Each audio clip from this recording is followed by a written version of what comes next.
Naiz irratian, bigarren kafea.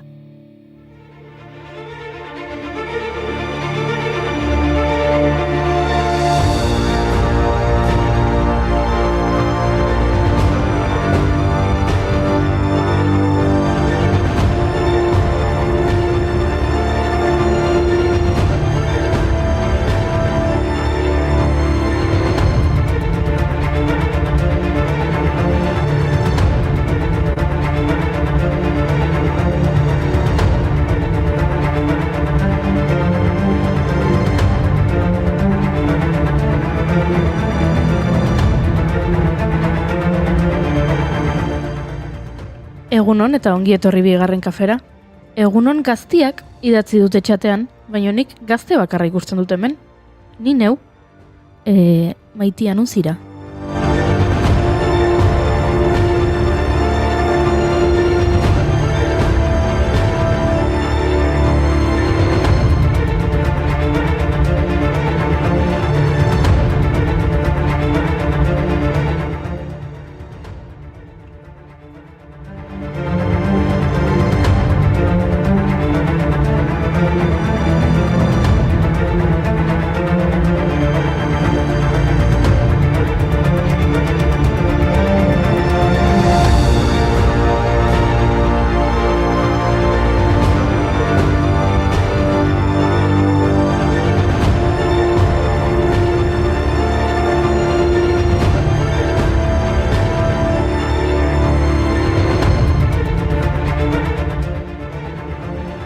Hemen gaude bai, egunoan guztioi, hau bigarren kafea da, naiz irratia entzuten ari zarete, 10:06 dira, otsaiak 22 ditu eta agian, esan genezake, berandu irixaren mundu eguna dela, Renferi boikota egiteko mundu eguna dela, estresaren nazioarteko eguna dela, teknologiaren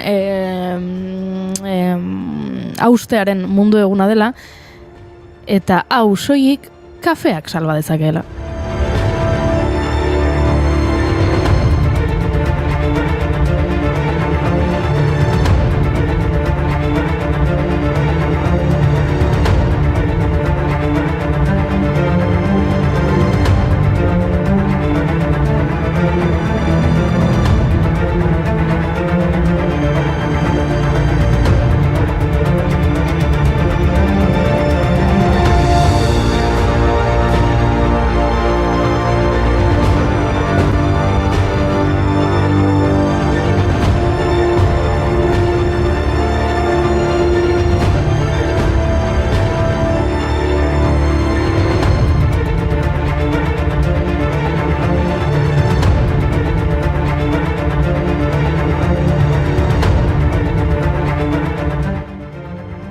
Esan bezala egunon guztioi eta hementxe gaude beste behin zuekin kafe hartzeko prest. Antza denez eguerditik aurrera temperaturak nabarmen jaisten hasiko dira. Beraz, zatuzte nerekin goxo egotera. Nik uste dut gaur klonazioa behar dudala eta klonatu egin behar naizela irratsaio hau egiteko momentuz bakarrik nagoelako. Naiz bakarrik egongo, baina momentuz banago. Beraz, klonazioan pentsatzen hasi beharko dut eta egun oso aproposa da horretarako, ze gaurko egunez, 1987an Dolly ardiaren klonazioa iragarri zuten. Zelula heldu batetik klonatu den lehen animalia ugaztuna, beraz ni ere Dolly izan naiteke. Jolene, Jolene, Jolene, I'm begging of you, please don't take my man. Jolene, Jolene, Jolene, Jolene, please don't take him just because you can. Your beauty is beyond compare, with flaming locks of auburn hair, with ivory skin and eyes of emerald green. Your smile is like a breath of spring, your voice is soft like... Badakizu zergatik izena duen Dolly ardiak? Zelula mamario baten bidez egin zutelako klonazioa, eta Dolly Parton abeslaria ezaguna delako bere bularrengatik. Zientzialari onak, baina gizonak. And I can easily understand how you could easily take my man, but you don't know what he means to me, Jolene.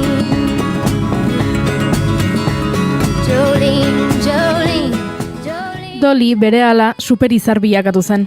Aldizkarietako azaletan agertu zen. Liburu eta editorialetarako gai bihurtu zen.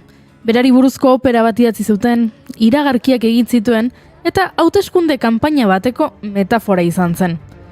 Dollyri jarraituz, ugaztun handi asko klonatu ziren, zaldiak eta zezenak barne. Baina bere ospea gora bera, Dollyren jaiotzak ez zuen eztanda eragin klonazioan. Giza klonazioa arriskutsuegia eta etikarik gabekotzat jo zen. Eta animalien klonazioa berriz, nekazaritza helburuetarako soilik zen erabilgarriena eta oso kasu gutxietan.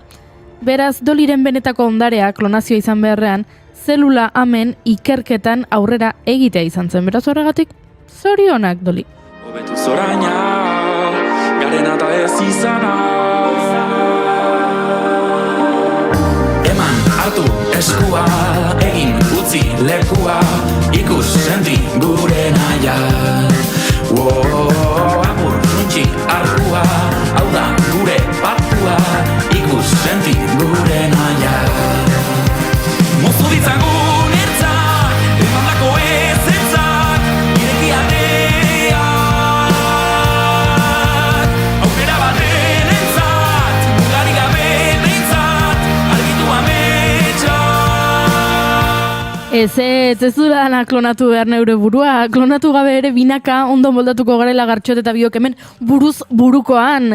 Bikote historiko asko, gainera aipatu behar ditugu gaurkoan. Bai, begira, gaurko egunez duela 3 urte adibidez, 28 urteko ibilbidearen ondoren, Daft Punk, I love Daft Punk, musika elektronikoko bikote ospetsua banandu egin zirela iragarri zuen, eta askok egun osoa pasa genuen negarrez. Bai, hain triste jarri zintuen gai honek. Bai, Daft Punk, zer esango dizu, ez dakizu aldaka zenbatetan dislokatu dudan goiuri, ez dakit aldaka dislokatzerik baden, baina bai, gora Daft Punk. Kontatuko dizuegu nor diren Daft Punk, Gai Manuel de Homencristo eta Tomas Van Galter, musikariek osatzen zuten Daft Punk taldea. Musika bikote hau Parisen 80ko hamarkadaren amaieran hasi zen French House mugimenduaren inguruan. Eta musika genero hau mundu osoan ezagutzera eman zuten, eta agian horregatik hainbeste jende triste jarri zen. Gaurko egun ez duela 3 urte. All ends with beginnings. What keeps the planet spinning? The force from the beginning. Love. We've come too far to give up who we are. So let's raise the bar and our cups to the stars. She's up all night to the sun. I'm up all night to get some. She's up all night for good fun. I'm up all night. Hala ere, dibortzio bat, ez? Daft Punken dibortzio bezala, horrelako gauzak oso tristeak dira, beraz? Bai. Aipa dezagun zerbait pozgarriagoa. Gaurko egunez, 1989an, DJ Jazzy Jeff eta The Fresh Princeek, hau da Will Smithek, historiako lehen rap Grammy saria irabazi zuten. Gainera, ordura arte ez zuten rap generoa saritzen Grammy sarietan, eta urte hartan kategoria hori gehitu zuten, baita heavy metal saia ere. Belaunaldi desberdinetara iristeko estrategia bat izan zen. Hala ere, hip-hop eta rap musikariek boikota egin zieten Grammy sariei. Historikoki musika klasiko edo jazz bezalako generoak kameraz kanpo saritzen zituzten. Rock, rhythm and blues, pop eta country bezain ezagunak ez zirelako. Beraz, lehenengo rap Grammya etzen telebista zeman, eta horregatik Jazzy Jeff, The Fresh Prince, Salt and Pepper eta LL Cool J-ek ez joatea erabaki zuten. Dance floor pro, I know, you know, I go psycho when my new joint hit. Just can't sit, gotta get jiggy with it. That's it, now honey, come ride. DKNY, all up in my eye. You got a Prada bag with a lot of stuff in it. Give it to your friend, let's spin. Everybody looking at me, glancing a kid. Wishing they was dancing a jig here with this handsome kid. Sick a cigar right from Cuba Cuba. Just bite it, it's for the look, I don't light it. Ill way to ammo on the hand, stay on play. Give it up, jiggy, make it feel like foreplay. Yo, my cardio is infinite. Big Willie style's all in it. Getting jiggy with it. Getting jiggy with it. Grammy sariekin jarraituz, urrengo protagonistak ere boikota egin beharko luke ez. 5 izendapen lortu ditu, baina saririk ez. Gaurko egunez, jaio zen James Blunt. Oh, beautiful. Britaniar jatorriko abeslaria da James Blunt. 2005an iritsi zitzaion ospea, bere lehen diskoa izan zen Back to Bethlamekin. Eta bere, esan bezala, You Are Beautiful, Goiuri, You Are Beautiful, abestiarekin lortu zuen. Ziurrenik entzule asko, abestia naskatuko ziren, baina sekulako arrakasta izan zuen, egia esan. Bai, hori egia da. Datu bitxi bat kontatu behar dizuet James Blunti buruz, ze agian ez duzu datu hau ezagutuko. Bere karrera musikala hasi aurretik, Britainiar armadan izan zen, armadak bere unibertsitate ikasketak ordaindu zituelako. Bai ba. Eta 89an Kosovoko gerran parte hartu zuen, OTANen bake indarrekin. Han izan zen denboran, harreman estua izan zuen mugarik gabeko medikuak erakundearekin, eta gerora, horregatik parte hartu du hainbat kontzertutan, dirua biltzeko erakundearentzat. Benekien, ba? I saw an angel, of that I'm sure. She smiled at me on the subway. She was with another man, but I won't lose no sleep on that, 'cause I've got a plan. You're beautiful, you're beautiful, you're beautiful, it's true. I saw your face in a crowded place, and I don't know what to do, 'cause I'll never be with you.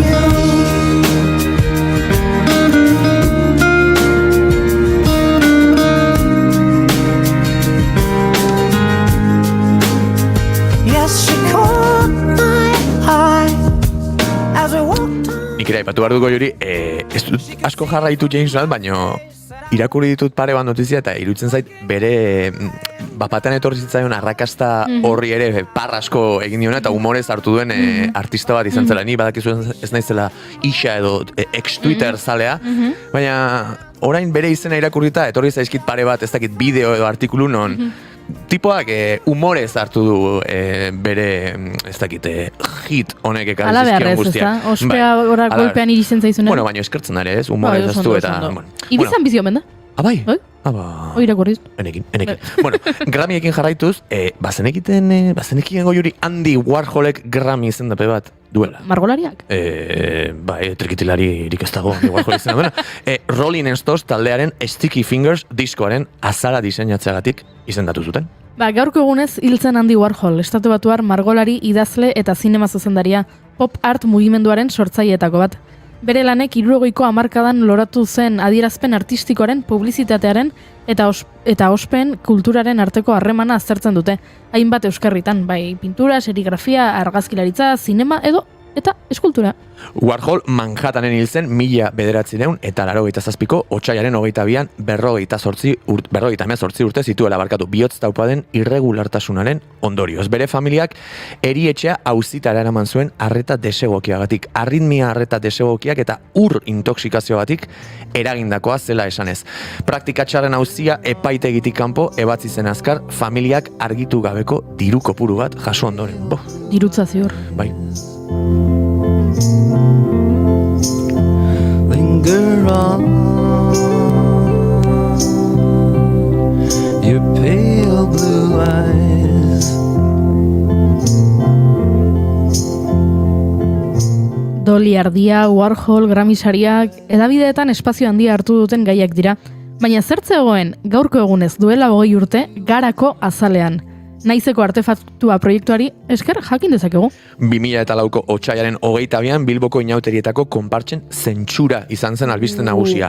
Txori Barrote konpartsak etaren gorazarra egiten zuen kartelak zituela argudiatu zuten eta ateratzea debekatu zioten. Horrez gain, etaren elkarrizketa bat zekarren egun hartako egunkariak. Eser gaitezen eta hitz egin dezagun, ikuspuntu itxirik gabe eta limitere gabe zion lerroburuetako batek. 10 urte beranduago, 2014ko otsailaren 22ko azalean eta zen berriro ere protagonista. Baina oraingoan, armen inventaritzaren lanak zirela eta desarme prozesua oso pausu garrantzitsua izan zen. Zenbat aldatu den azkeneko urteetan gure herria, Esango nuke. Iroketetan, eraitxiak eroriak. Minak ezaldu mine materik, nori egiten dio kalterik. bizitzaren memoria. Mendira eraman zaitu negar zoria. Baina itzuli beharko dugu 2024era, eta bizkanakak gaurko gonbidatuak aurkezten hasi. Unai Elordi Hidalgo dator, ardimen artifizialean aditua da, dakizuen bezala, eta sora izango dugu izpide. Zer da sora? Nola erabili dezakegu? Zein dira arriskuak? Dirudiena bezain kezkagarria alda? Hori kontatuko digu Unaik, baina horrez gain Basajaun elkarteak sukalde komunitarioak proiektua aurkeztuko digu. Eta Arkaitz Sarasolarekin aldaketa klimatikoaz ariko gara gaur, epel xamar zegoen giroa, mesonatu nahi zenen, baina otsaia da, beraz, hori zer da, pozgarria, kezkagarria... Nik ez dakit. Temperaturak bere egingo omendu arratsaldean eta hori urtarrian eguzkitan bazkaltzea, baina ohiko gairu itzen zait, beraz, ez dakit. Eta gauzatxo gehiago ere kontatuko dizkizu, noski? Ba hori, otsaiak 22 dela, hau bigarren kafea dela, osteguna dela, gure txata borbor dabilela eta gure koreografiaren zai daudela gure entzuleak. Beraz, hasi beroketa ariketetan.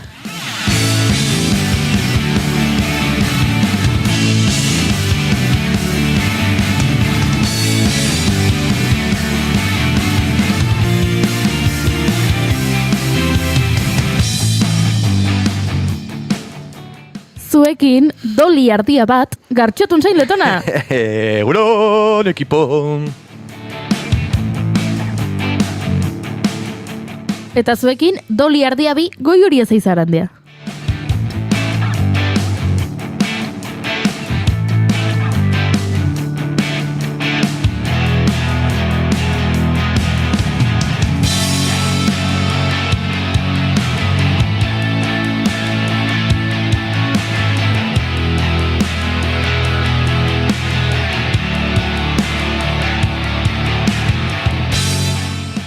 Ongi etorri guztioi, bigarren kafera. Gure irratsaio txiki politonek 730 du, otsaiak 22, goizak 10 eta 20, eta gu, gure maite dutak, zuekin laister elkarbanatzeko prest. Gerturatu.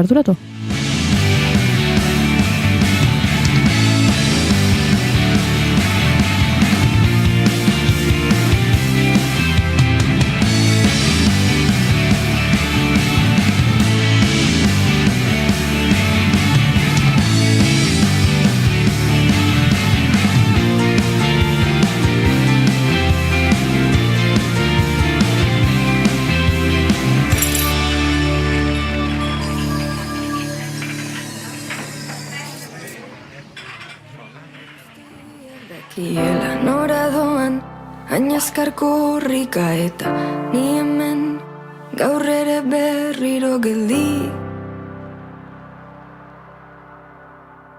Ezin segi abiaduraren aria, baina denek espero dute mireria, eta ni beste egun batez isilik. Eta izaro isiltzen dela aprobetxatuko dut, gure txateko mezuak irakurtzeko. Begira bestearen ata Ba ez da isiltzen. zer eta nari direte zein egin zukinon zure kabia zezu aitz guztiak gezu rezkoak dira. Indiokerrek egunon esan digu, etzela ikusten, baina orain ikusten dela. Goiuri Anderea edo Andereñoa galdetu du, ni Andereñoa beti eta betirako. Gartxot, egunon, zepena Daft Punk, nola da ontxata, dio Gorkak. Olako hasirarekin gaurko koreografia izango da, ez tekit, puntuazio jarri beharko diozue. Edita Barkosek kaixo egunon dio, Basajaun tope, zituenen elkarra nahiten dugu, proiektu oso interesgarria, egunon dio Nekanek, barkatu indioker, nola koreografiak galdu dut eta errepikatu mesedez.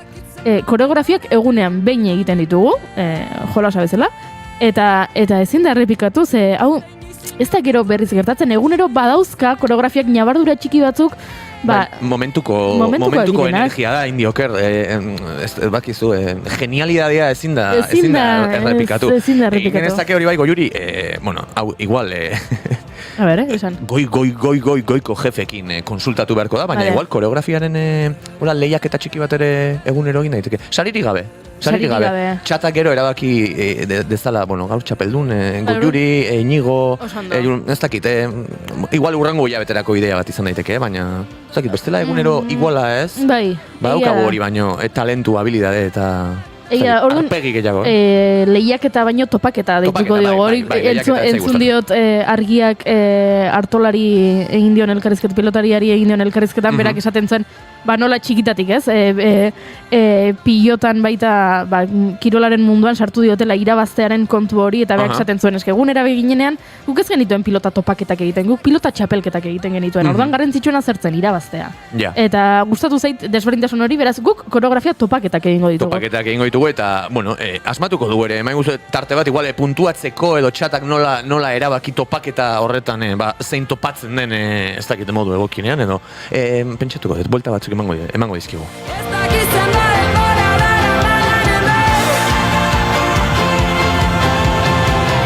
Ez dakitzen bat denbora dara modan hemen.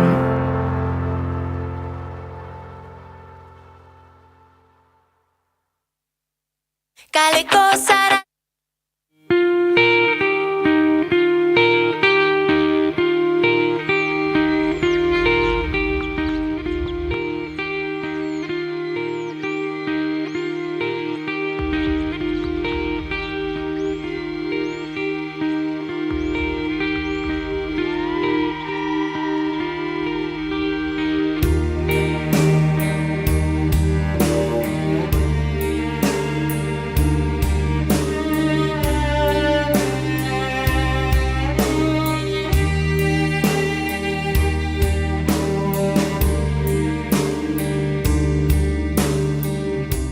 Ados dagoela dio indiokerrek, beraz, hoixe egingo dugu, eta bide batez, WhatsApp bat iritsi zait esanez, Artola gizajoa komunetik altxa ezin da gastroenteritisakin, eta gaur ezin jokatu. Hau da pena, esan. Horrelakoak gertatzen dira, ezin dugu ezer egin, beraz... Animoak bidali. Animoak bidali, eta listo. Energia ona. Besarka bat, naiz eta komunetik ezin altxa balin badago, bagian ez du besarkadarik nahiko, baina... Ez bazparez, baina... Jazta, energia ona. Kartxot, zein da zure maite duta? Hor, Iztaroren abestia entzuten ari ginela, pentsatzen ari zen, ez daki Renfeko trena iritsiko alden...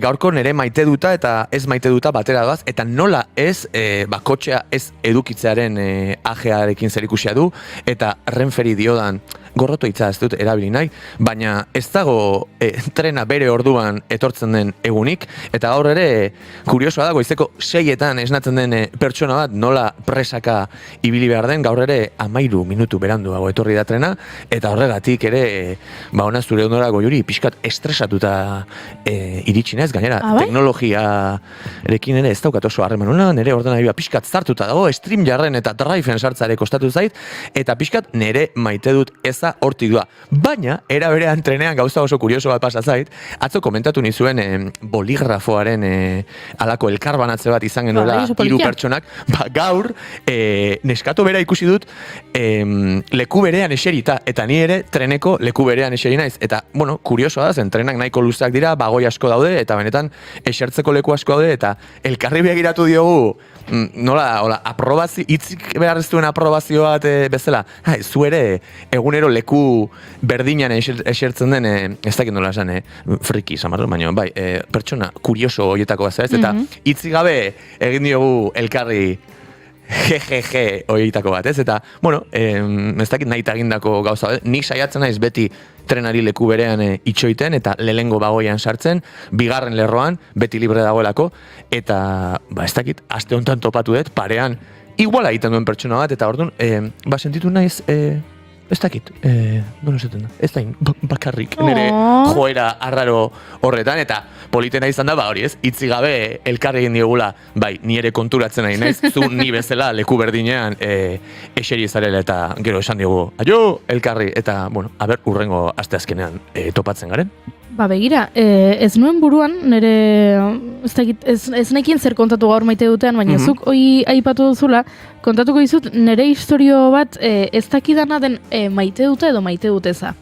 Zer da, maitasun historio frustratu bat. Bai. Bizitza orduan Goiuri. Bizitza horrelakoa da. Egunero trena hartuta joaten nintzen zeara, unibertsitatera, eta bueno, goiz batean, antxe unibertsitatera nindoala, trenean mutil bat nere parean. Itxura jatorrekoa, eta hori, baina ez nuen ezagutzen, eta ez genuen hitzik elkarbanatu. Eta negua zen, eta bueno, ni Donostira iritsi nintzen, trenetik jetxi, ez dakit berak zer egin zuen, zein zen bere geltokia zut gogoan. Baina unibertsitatera joan nintzen, eta uste dut azterketa garaia zela, eta orduan urrengo astean ez nuela joan behar. Berriroz ez genuen klaserik, edo horrelakoren batzen. Eta handik, astebetera edo, hueltatu nintzen, eta tren horretan, eta mutil hori zegoen. Eta gerturatu zen, eta esan zidan. Aste guztia damakit, zai, ea topo egingo ote genuen ala ez. Topo ez, tren. Ea trenean elkartuko ginen ala ez. Ez... Barkatu, bai. Zapuztu nire erromantiko hau. Barkatu mendaukagu de fondo. Damien Rice, ni menere historia kontatzen. Barkatu. Eta esan zidan, azte osoa damakitzai, ikusten zintudan. Eta pentsatu nuen, hau da, pelikuletan agertzen dena, ez? Jendea maite mintzen dela, garraio publikoan, eta hauxe da, eta begiratu nion, hitzik esan gabe, ze esan nahi duzu. Eta orduan motxila iriki zuen, eta aterki atera zuen, eta esan zidan, hau utzi zenuen trenean pasaden astean. Eta nik pentsatu nuen, momentu horretan, gure inguruan azaldu ziren bihotz imaginario horiek denak zapuztu ziren, pla. Euria ari zuen zure barruan, ez? Euria ari zuen, baina pentsatu nuen, hala ere. Ze politia, ze mutil hau, etorri da egunero, trenera nere aterkia hartuta, pentsatuz, gaur emango diot. Gaur ez da etorri, bihar emango diot. Gaur ere ez da etorri. Urrengo egunean, eta ze... Ebeak egin zezaken, ez dut bi egunetan, ez dut neska autopatu, ja aterkian eretzako, eta listo, baino egunero, aste bete, aterkia motxilan zuela, niri aterkia emateko, beraz, etzen horrela maitasun historiarik sortu horretan, baino... Edo etzaizu irutzen akaso ere, pelikulekin eta erromantizatzen ditugun egoera horiek baino igual errealagoa eta garrantzitsua dela, benetan empatia, zaintza, gizatasuna, ulertzen zaitut, eta horrela, igual zure buruan sortu zenuen eraikin hori bapatean birrintze horrek, momentuan bat sortzea ere ulertzekoa da, baina ez dakit, iruditzen zait horren atzean badagoela igual gauza are ederrago bat, ez? Zaintza hori, aterki xume batengatik, esfortzu hori egin, eta gainera gaur egun ere gauza asko isiltzen dira, ez? Eta altxa eta jun eta zerbait esateko adore hori ere baliatzekoa. Nik emakume urrengo astean ikusten badut, kiston arpeak ingo eza. Nola izena zu bentsat, o Maria Luisa, o urte askoan, o zegoz esango jo, dena izor horrela, egongo. Baina, gora Renfe, gorroto zaitut, baina ematen dizkidazu ere momentu eta une eder batzuk.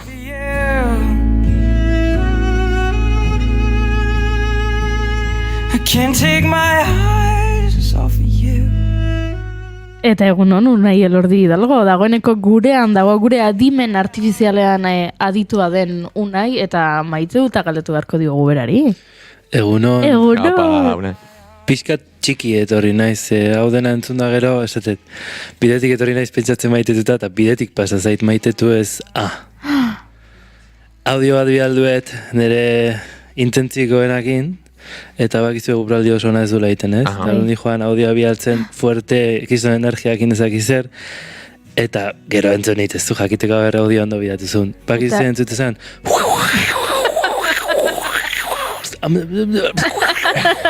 tornadoaren zeba joia, igual 3 minutuko audio bat, berri hori aldu barret. Eta super gogorra da. Niri pasa zaitantzeko zerbait unai, eta barkatu gaur Renfe hate eguna izango da, baina ni ere nola 15 minutu beranduago etorri den, estazioan banengoen audio batzuk bidaltzen gaurko jardunak antolatzeko, eta aste nintzen bakoitzean, aldiri bat, hau da, ahots hori atatzen, eta groseko paradan, literalki, 10 segunduro ohar bat botatzen dute, badakigu trenera salto egin behar ez dela, gogorarazi egunean pare bat adiz, baina etzen gelditzen soinua, eta nik ere 3 palau saiakera egin ditut, eta gero gainera borratu egiten duzu, eta ematen du damutu egin zarela, eta hor jendea moskeatu egiten da, baina bai, unai, zure ekipokoan ez ni.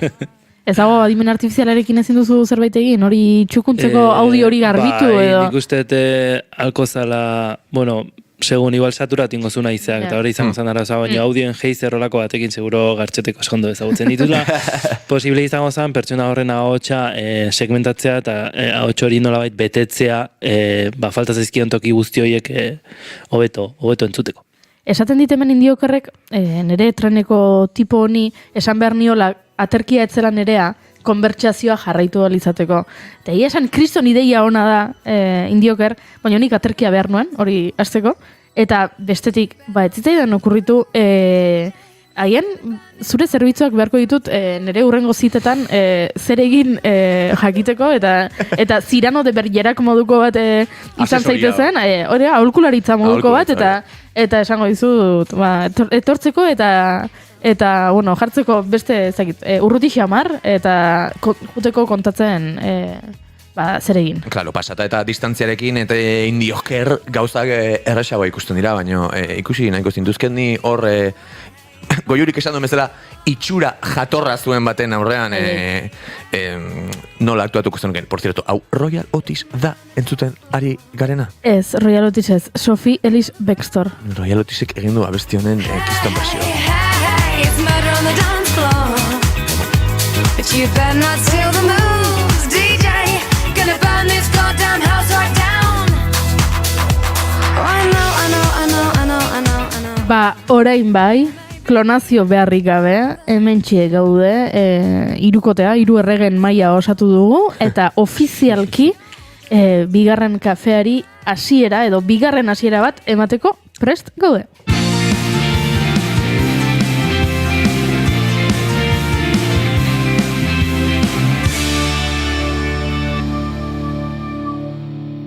Emaiozu bigarren aukera bat egunari. Naiz irratian, bigarren kafea.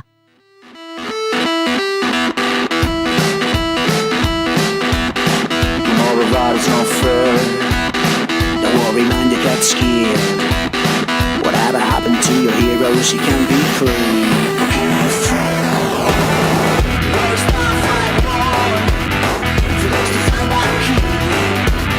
You come and get a shower, please. Status D.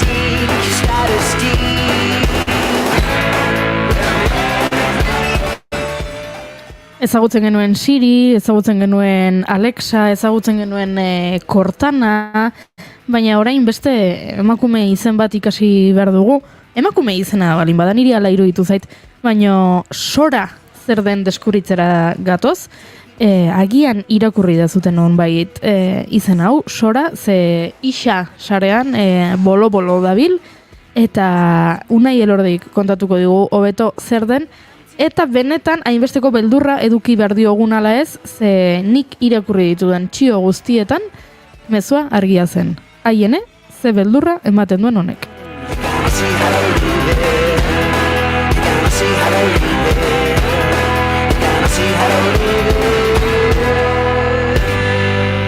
Azkenan galdu egingo gara, ChatGPT, DALL-E, OpenAI, horrelako izen guztiekin, baina tira, gaur Sora izango dugu izpide, eta lehenengo galdera argia da, Unai Elordi dalgo, zer da Sora?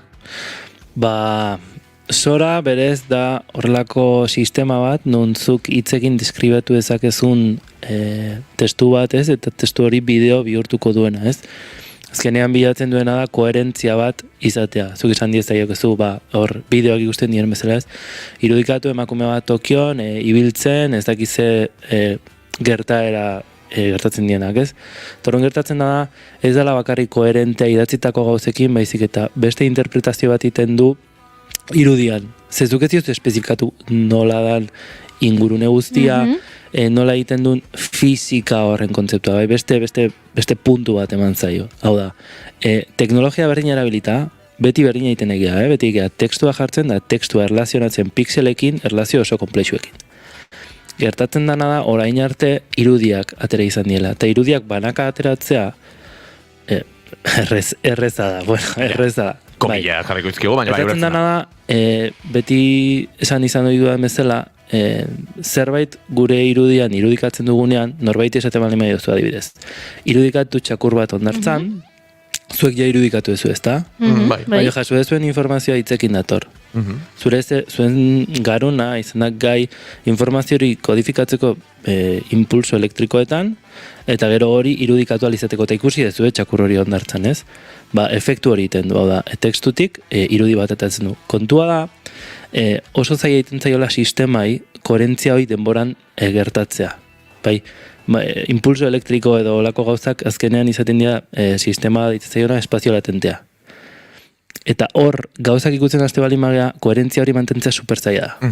Oso horak lortu duena da, nolabait, koherentzia hori bideoarekin batera mantentzea eta zuk esan dako esaldi horrekin benetan zentzua dakoen bideo bat egitea. Eta hor gertatzen da magia efektua.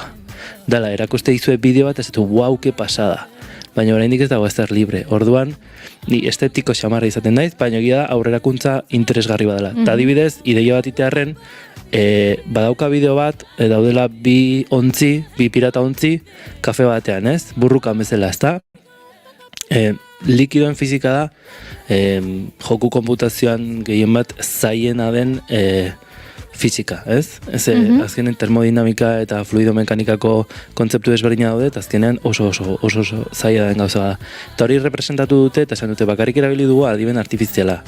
Ez digutena esan da nola entrenatu duten sistema hori optimizatu alizateko. Hau da, nik zerbait erakutsi nahi dizutenean, beti erakutsiko dizut oberena. Eta txarrena erakutsi dutenean de bai, ez da izango txarrena. Ez da, txarren erdiko ematen duela superguai daola. Ez dakit dago beste bideo bat hor, baso batena eroiten dela, eta baso ez da apurtzen.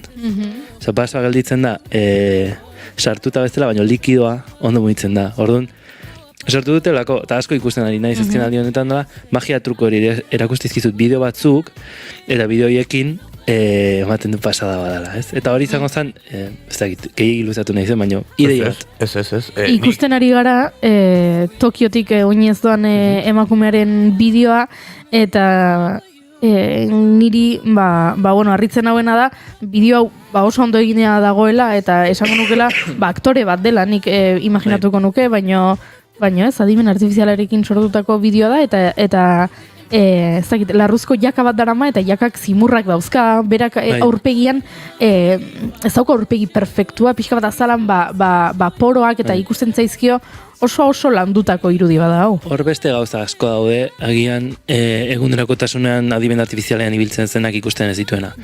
Arazoetako bat izaten dituenak teknologia sorkorronek izaten da puntu de vista, ikuspuntu desberdinak ez ditu ondo gestionatzen. Hau da, normalean zuk irudi bat gestionatzen jartzen dezunean beti izatea primer plano aurrera behi da.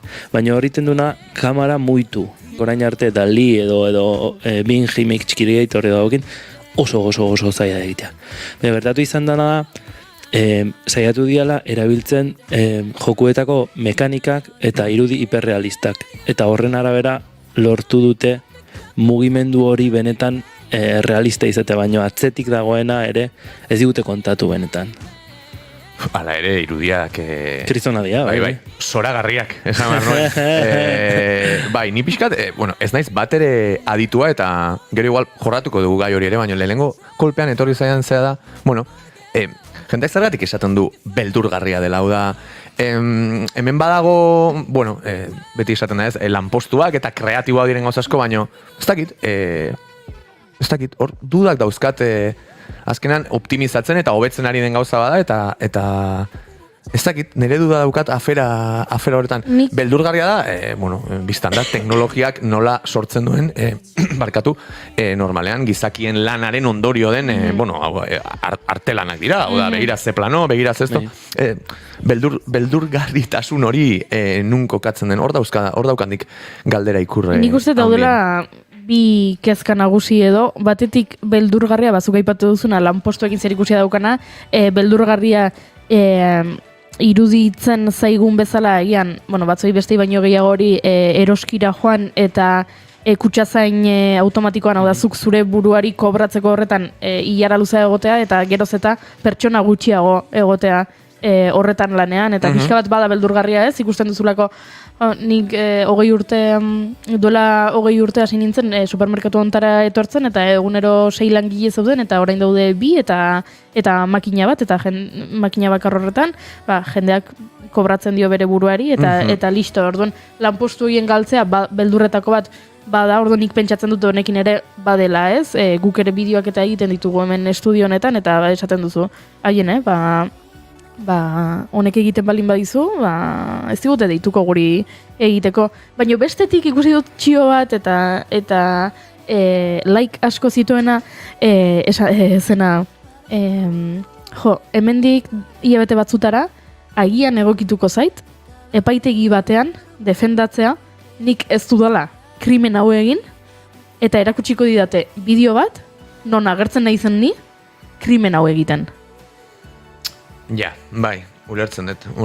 Bideo honekin hainbeste garatzen balin bada teknologia, nik hartu dezakedala Unairen aurpegia, eta prompt batekin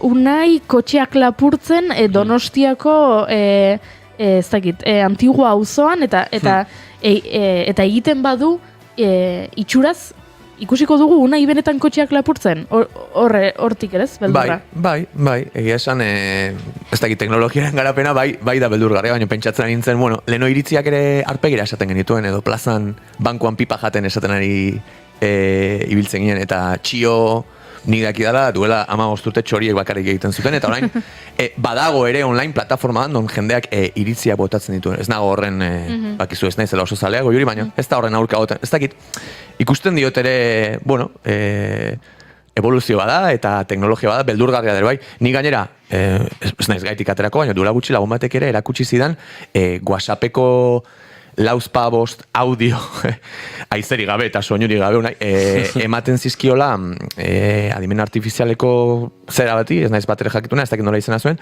eta gero idazten zenuen edo zer zure ahotsarekin sortzen zuen, eta hori bada garai batean lokendo edolako zera bat zegoen, baina benetan beldurgarria zen zenbat hurbiltzen zen ahots original, eta horrekin ere mila gauz txar edo zera egin daitezke ez, baina bai, hortxe nago ni. Ez daukate idea askorik eta ez nuke posizionatu nahi, baina batzutan pentsatzen dut, eski beldurgarriak ere gauza asko irutzen zaizkit gaur egun eta normalizatu egin ditugu, ez? Teknologiarekin lotuta dauden gauza asko, ez?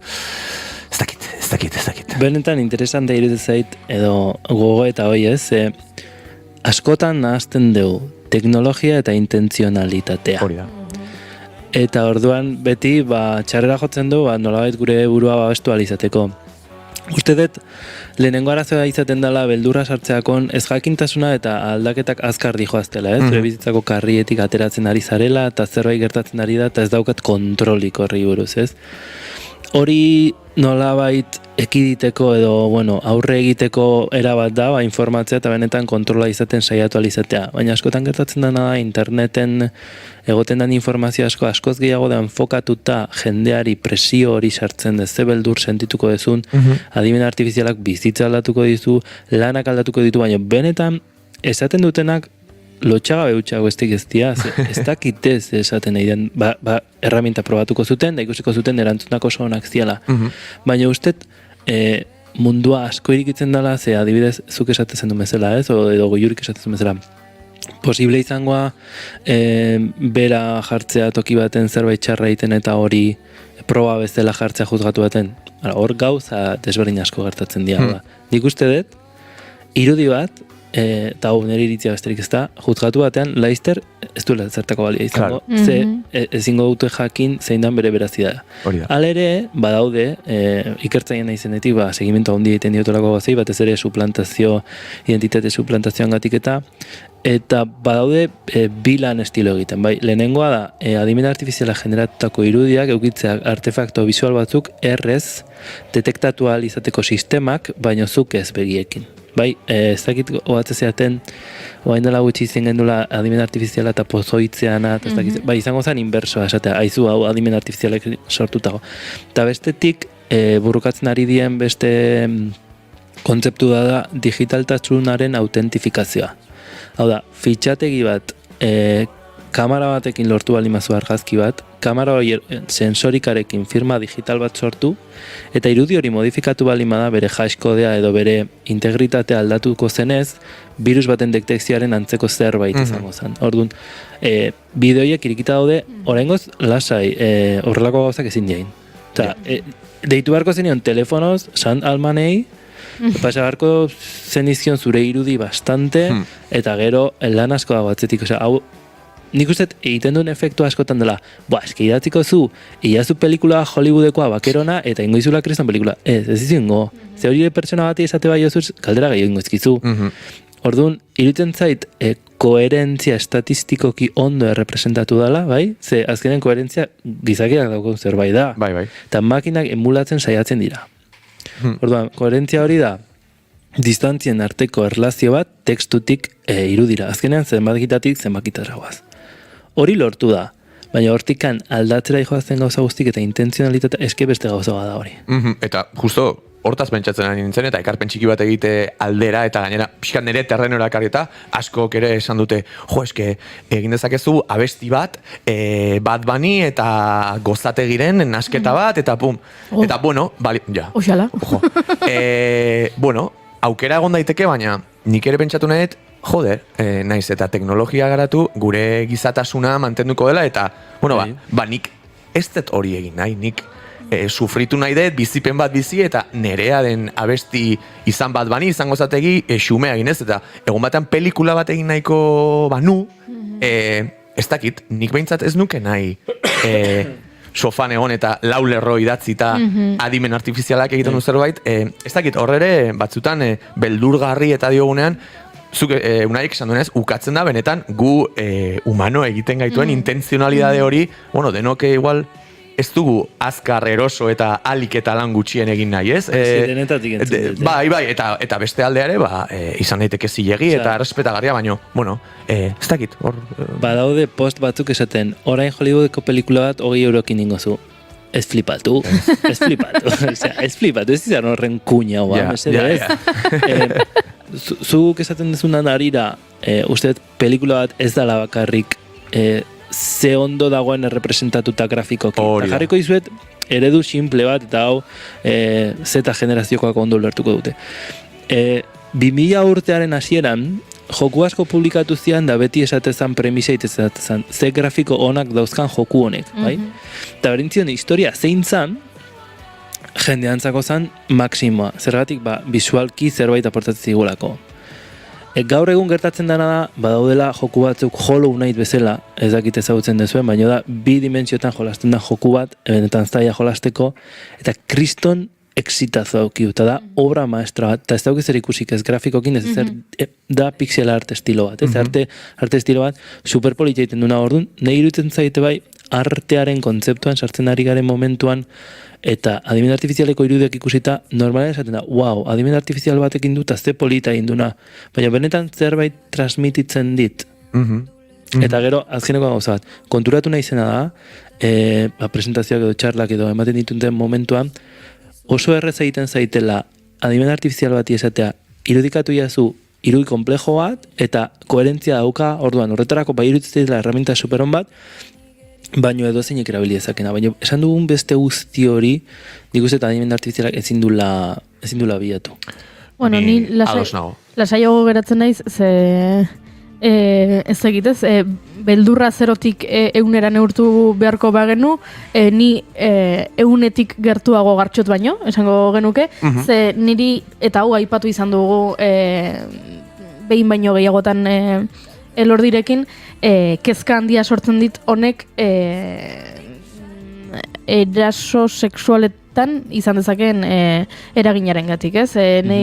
Ikusteazuk idazten balin badezu emakumea Tokion oinez larruzko jakarekin eta kamarak jarraitzen dio eta iragarkiak daude telebistetan eta egiten badizu, benetan egiten badu erakutsi digutena, beldurre ematen dit jartzeak ez dakit beste hitz batzuk erabiltza NSFW Taylor, ez dakit ez, baina Taylor Swift, Music, futbol zelai baten erdian hanka zabalik bere titiburuak laztantzen. Eta egiten badu, ze pentsatzen dut, bueno, Taylor Swiften irudiak milioika dauzkagu, pertsona famatuen irudiak milioika dauzkagu, orduan, edan dezake horretatik asko, agian Goiuri ez eiza bere titiburuak laztantzen futbol zelai batean asko zailagoa izango da Taylorrena egite, baina agian Taylorrena egin daiteke. Eta horrek asko kezkatzen nau. Ze intentzionalitatea aipatu duzu eta tamalez horrelako gauzak egiteko intentzionalitatea badagoela uste dut. Bai, badago. Nik akaso batzutan oso ados nago esandakoarekin Goiuri, ez dakit. Akaso nik beldur hori ez dakit, otzantzen dut pentsatzen inteligentzia artifizialak inoiz ez duela astebetez aterki bat gordeko motxila batean zuri gero emateko. Ez dakit nola goazen, baina ni behintzat gelditzen zaizkidan urteetan eta teknologia ere areagotuko da oraindik etorriko diren urteetan, ez dakit, treneko jatorrarpegia zuen horren intentzionalean geratu nahiko nuke, Taylor Swiften bide hori egingo duen baten garune baino. Egongo dira eta niri ere beldurra ematen dit, baina ez dakit. Ez dut katastrofikoa izan nahi. Aizu, gora gizatasuna eta zorionez adimen artifiziala gora doa, baina badaude oraindik ere, eta oraindik ere esan du, artean, egunerokotasunean, ez dakit, gizakiaren zantzuak zorionez baditugu, eta ni behintzat, eta nire inguruan saiatzen naiz ere, hoiek barreiatzen, haseke fede duna ez naiz, baina gizakian fede pixkat badute. Ezan nahi duen, Goiurik esaten da, oso presente dago teknologia munduan, ze hori berez identitate suplantazio bat da.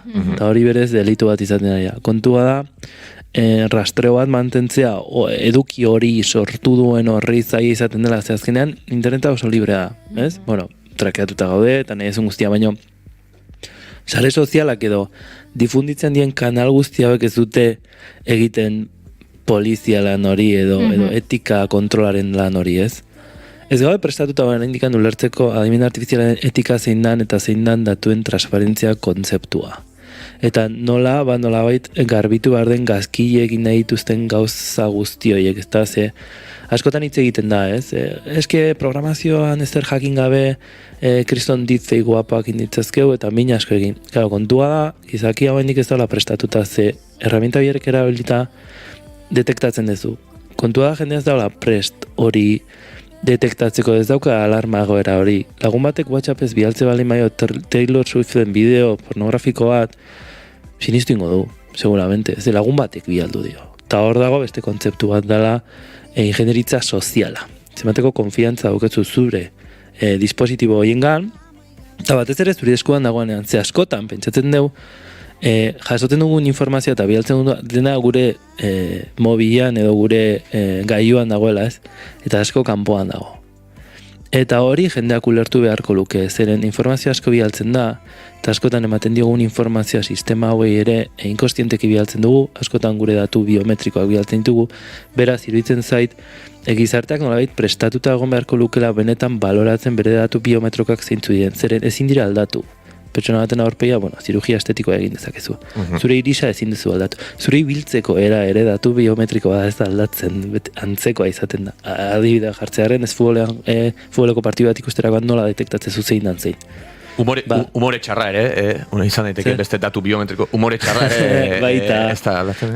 Ikasi ezakezu hori, baina nik uste hor mundu gertatzen dela, eta indikan lan asko dala egiteko, eta ez diala bakarrik sartzen adimen artifiziala garatzen dutenak, baizik eta badaudela beste kontzeptu juridiko eta etiko batzuk nun denen artean landu behar ditugun, eta lapurtzea gaizki ikusita dagoen bezala.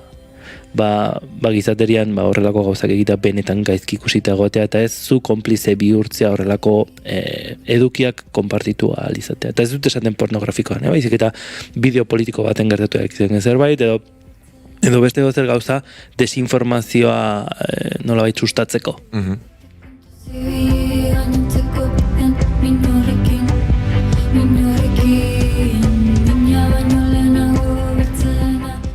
Ari nintzen, sorako webgunean begira, eta webgunari begira, eta ikusi dut, kezka orokortua dela, eta sortzaileei ere, ezagit, kezka hori iritsi zaiela, ze 3 atal ditu webguneak. Bat da gaitasuna, eta azaltzen du zer egin dezaken sorak, Bigarrena da segurtasuna, eta azaltzen dute ze pauso hori diren ematen bagu, hemen aipatzen ari garen gauzekin, gauzei aurre egiteko, eta hirugarrena da ikerketa.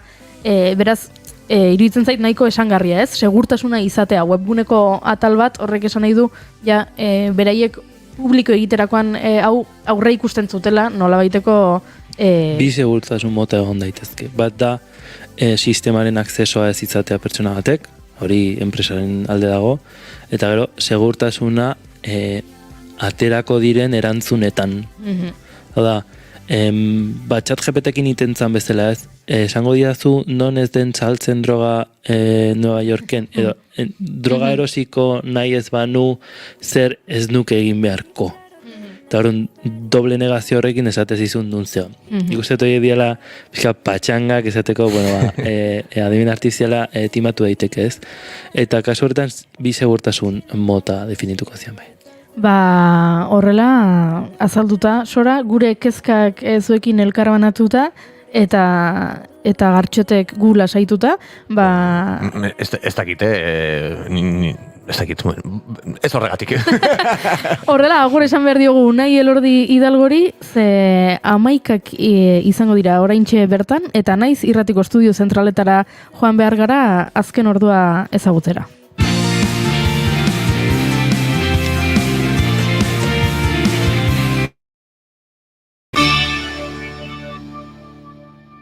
Bigarrenak ez direlako beti okerragoak, bigarren kafea.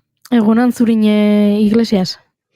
Egunon guztioi, foru egokuntzaren erreforma bultzatuko du Txibitek, Nafarroak trafiko eskumena izan aldezan. Espainiak proposatutako bi bidetatik sakonena da.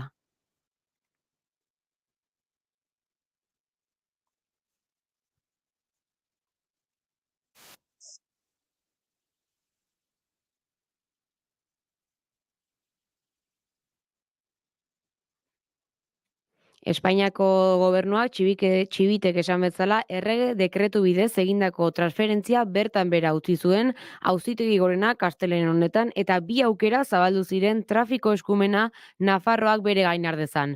Lege organikoa onartzea edo Nafarroako foru hobekuntza aldatzea. Bigarren aukeraren alde egin du gaur Txibitek. Adierazi du datorren asteazkeneko gobernu bilerara akordio bat eramango duela foru hobekuntza erreformatzeko egitasmoa martxan jartzeko.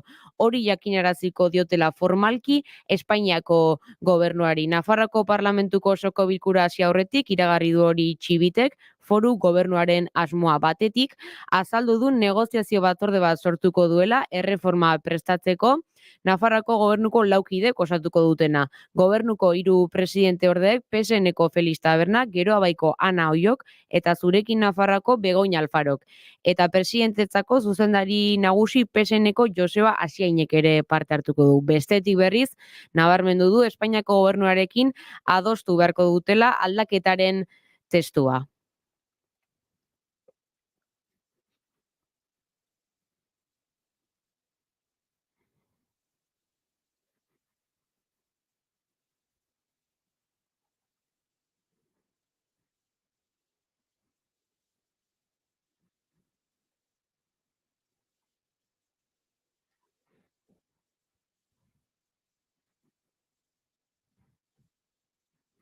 Esan bezala entzun duzue, foru hobekuntzaren erreforma bultzatuko du Txibitek, Nafarroak trafiko eskumena izan aldezan.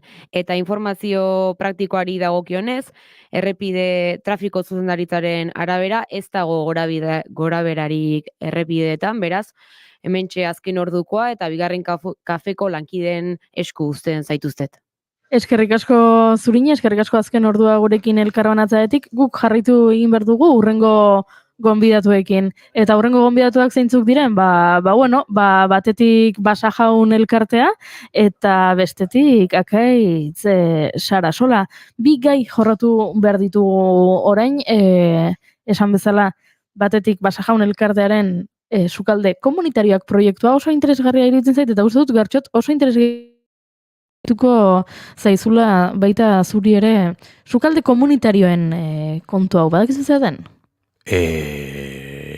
pentsatu dezaket izenari erreparatuta, baina ez daukat informazio handirik, eta gainera, adimen artifizialarekin bezala, sukaldean, ez dakit ez baina oso eskasa naiz, aseke programanen bigarren zati honetan ere, ziurrenik asko ikasiko dugu jori. Ba, esango nuke, sukalde komunitarioa dela, adimen artifizialaren guztiz kontrakoa. Sukalde komunitarioen kontzeptua dagoela askoz gertuago, treneko aterkiaren kontu honetatik gertuago dagoela, adimen artifizialaz baino. Bai, komunitatean, esango nuke, eta komunitatean jardutean, eta komunitatearen balioaz oso jakitu naiz, sukaldean gatza eta olio artean eskas xamarra, baina, bueno, enegarren lekzioa ikasgaia ikasteko prest nago, goiuri? Ba, zu prest balin bazaude, eta gure entzuleak prest balin badaude, laister entzungo ditugu. Batetik sukalde komunitarioen kontua, eta bestetik akaitz Sarasolak kontatu behar diguna klima aldaketaren inguruan.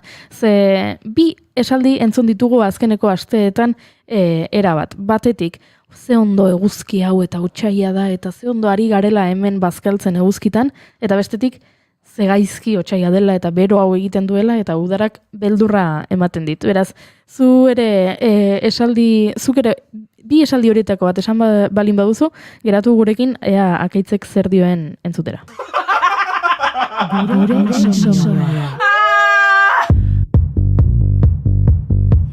Ara, Oiana, hemen ze hartu zaigun, bekatoros bat? Hemen gurekin da Dom, Euskal Ilustratzaile Grafiko eta marrazkilari feminista bekatorosa, guk dakigun arte behintzat, alduden Nafarroa berean jaioa 1994 urtean, eta hainbat proiekturen artean akaso ezagunena bekatorosak liburua bera da. LGTB komunitatearekin lotutako beste proiektu batzuetan ere ari da hemen Baxe Nafarroan. Nolatan hasten da proiektu hau, edo nolatan sortzen da gogo hau? Eta gero berriz itzuli nintzarik Euskal Herrira, egiten nuen lanak Lasgondeia askien ganatua zen. Baina iduritzen zaitan, piskat egetxe zela han egiteaz, eta Glasgoko gizartea beziki queer baita, eta transidentitatea beziki azkarra da, LGTB-tasuna orokorki ere ikusten da denetan, kajikan ere biziki presentzia polita badu, eta beraz berriz itzuli nintzelarik etxera, pentsatu nuen, orain, ene aldi zerbait egitea, nahi nuen liburu bat egin, berriz maite mindu nintzen ene lehenbiziko amodioarekin, eta... Historia hori iruditzen zaigu, fascinating. Entorri gara kotxean komentatzen lehen, eta izan da, osea. 10 urtez entzatu niz berarekin izaitea, eta memetu batez errandit, bai, ados, hola eginen dugu. Eta beraz horrek, iman dit Alimaleko kuraia olako proiektu potolo bati lutzea ere. Bekatoros kontzeptua liburu honetan aratago doala edo ez dela, kristautasunak bekatari deitzen dion horri referentzia egiten dion kontzeptu batez, beste leku batetik hartu duzula. Bai, hori da lehenbiziko abiapundua, erraitan umezala ni edo erlijio horretan bizi izaniz eta biziki azkarki, gande guziz joeten nien mezara, eta apesa egiten zen eskolara, sutitu behar ginen egunan apesa, jaun apesa, eta nana. Tipidanik deia ikusi nuen Eliza, etzela bat ere leku on bat emazte bat entzat. Eta onuk gutiago LGTB pertsona bat entzat. Eta beraz, enetzat bekatuan bizitzea da, pixka bat txiste bat, gehiago da erraitea askatasunean nahi dugula bizi. Ene ustez, bekatuan bizitzea da ere plazejan bizitzea, adibidez, lanari buruz, adibidez, pentsatzen girela gizarte batean zeintan lanaz sofritu behar dugun, eta hori biziki giristinua da ere erraiteara lanaz sofritzea eta dirua egitea sofritzean, eta adibidez, nik lan egiten dutalarik biziki maite duten lana eta bat ere sofritzen, eta beraz hori ez da lana. Zeta lana egiten duzularik behar duzu sofritu, eta behar ez duzu lana egiten, da plazera. I don't see what she sees, but maybe it's 'cause I'm wearing your cologne. Gure webgunean eta podcast plataformetan entzungai. Naiz irratia.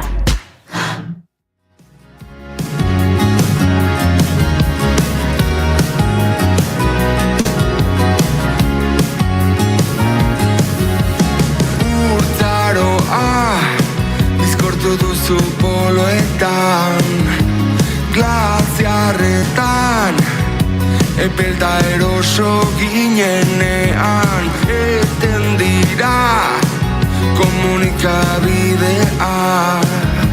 gure artean berenjiako zubirik ez dago.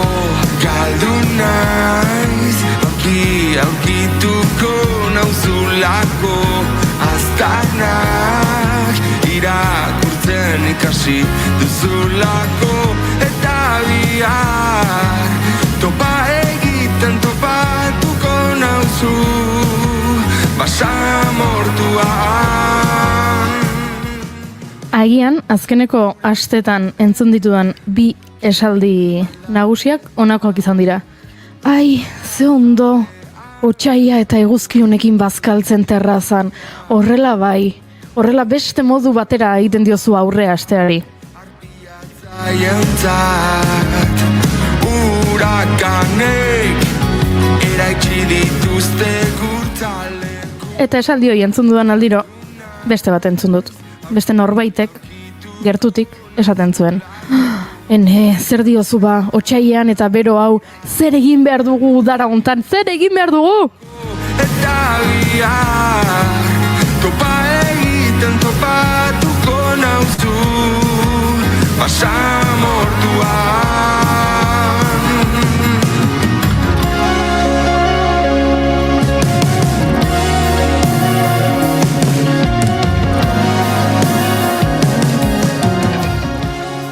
Eta hortaz hitz egitera, gonbidatu dugu, Akaitz Sarasola. Ze gertatzen da? Klima aldaketa, beroa, sargori, batzuk pozik, beste haserre, ez dakigu oso ondo zer esan horrelakoak entzuten ditugunean, beraz, bueno, aditu bat gonbidatzea erabaki dugu, ea berak zer dioen. Egunon, Akaitz Sarasola. Egunon. Zu ze taldetakoa zara? Ze ondo otsaia eta eguraldi hau, edo haiene ze kezka otsaia eta eguraldi hau? Nik entzuten duten aldiro ze ona egualdia botxaien, norbait txikitzeko gogoa ematen dit. Nik uste egualdi ona eta txarra oso gauz subjetibo dela, eta egualdi ona otsaien dela, hotza, izotza, elurra eta hotza. Eta ona maiatzetik aurrera igual beroa bada, eta egozkia baino otsaien ona hau ez da. Ez da, bale. Nire lasabio geratzen naiz, hori esaten balin baduzu, ze ni ere pixka bat beldurtuta nago. Aitortu behar dizuet nik hobeto jasaten dudala hotza beroa baino. Eta azken bi udak, pixka bat kezkagarriak egin zaizkit, eta asko kezkatzen nau duela bi udaia. Irakurri nuela txio bat, zela beroa egiten du bai, baina jakin dezazuen zuen bizitzetako udararik freskoena izango dela hau. Ze, hau okerrera doa. Eta hori burura etortzen zaidan aldiro esaten dut. Okerrera goaz, ezta? Eta horrek beldurtzen hau. Ni ez dut taldekoa naiz, nik hotza asko zobeto ematen dut, beti nahiago ejertxe bat gehiago, txamarra bat gehiago jarri, arropa kendu eta gehiago ez daukazunen kentzeko gaindik beroa pasatzen nahi zean momentu baino. Eta txioi nik irakorri nun, eta bai, asko kezkatzen nagoen gauz bada. Azkenen, uste ez gehala konsiente ze arazo tan sartzen nahi gehan, eta azkenen, bueltaik ez daukuen momentu baten sartzen nahi gehala. Orduan, eta aldaketa guzti hauek eragiten dute azkenen gaurritzen godun gaia pixkat, beti alde berdina tiratzen da, beti landareta. Eta, bizitzako zirkustantziak diala medio, aurten tokatu zait egunero kotxen denbo asko pasatzea. Egunero iruñara juten naiz, masterraitea. Eta orduan, karretera ondotako lore zuhaitz eta beste hainbat izaki, geldi biziren izakik oso ondo aztertzeko denbo aukitzen dut ordu bete hortan. Eta aspaldidanik kontuatu nahi zena da, mimosak eta beste hainbat lore, landare, zuhaitz, loratzen nahi dela mimosak, loraldi oso ikusgarria izan dute, txurioi, oso horia, eta gero azkeneko egunetan bai azaldu dela autoktonoak dien beste loraldi batzu, txuriagoak dienak, gerezi ondoa, arbel ondoa, elorri beltza batzuk ikusi ditut, magnolia, ez da bertakoa, baina lore arrox ikusgarri horrekin, eta beti pentsatzen dut, otsaia izateko loraldi horiek pixkat azkarra dola. Gero aste honetan entzun daude baita, urrengo astetik aurre elurra iteko arriskoa daola. Orduan, loraldi guzti horiek nun gelditxeko dira. lazkao txiki gortan badauke, bueno, ez balimo oso lazkao txikina da, bertso batzu nola esplikatzen duen udaberriko lorea elurrak galtzen dula. Eta bertxotan dedikatzen dio jainkoak zergatik intzun, bueno, garai bateko kristauak bakigu, jainkoak zergatik intzun lore bat, gero elurrak, o beak, norberak, sortuzunak hilko bazun. Ez zula ulertzen da bertxo kortaz diguaz, eta beti bertxo itaz goatzen naiz, zergatik hainbesteko loraldia, gero dena zapuzteko aukera balin badao. Ze politia osnarketa hori, kezkagarria, baina ederra iruditzen zait, eta oso ederra iruditu zait, pentsatzea, zu gidatzen zoazen bitartean, landare hori begira zaudela, ze pentsatzut, zenbat jende egongo da, bihar landare horiek desagertuko balira, etzela konturatu ere egingo. Hau, ez dakit ustatu noizbait aipatu izan dugula, baina nik badut lagun bat oso txoriak asko gustatzen zaizkiola, aztertzen dituena, eta berarekin beti aipatzen dut, ni ziurrenik egun baten esnatu eta txoririk ez balego, ez dakit zenbat ordu edo egun beharko nituzke konturatzeko, txoriek desagertu egin dira, eta zu aldiz, bigarren minutuan ohartuko zinake, ohituta zaude, entzutera eta entzun eta aditu eta ni aldiz ez, eta seguro landarekin jende asko, zu lehenengo bidaian konturatu hartuko zinake. Baina beste asko agian, ez? Askotan desbrozadora pasatzen dena mozten dutenen baten bade, hemen beste arbola bat zen da bain ez dago. Eta txorikin, adibidez, beti oso kurioso intzaitena da, kuarentena garaian lagun batekin pasan itun Lizartzan, laguna Tolosarra da. Eta Lizartzan pasazitun, ez dakit, itxita onginen den guzti luze hoi, kontatzea denitzen aiatu. Eta beti esatezun, Lizartzan Tolosatiken zeon diferentzia ondina zango izen esnatu eta beti txorik entzute zila. Eta Tolosan ez zeola aukeraik. Bealarra mendin bizi da, orduan karreteran ondon, kotxe asko, eta kotxe entzuten da. Lehio bateatze zanen. Eta Lizartzan, kotxe pasatzen dira, baina gutxiko. Eta orduan esatezun beti Lizartzan esnatzean ona zaukela, txorik entzute zila demo guztin. Zipolitia.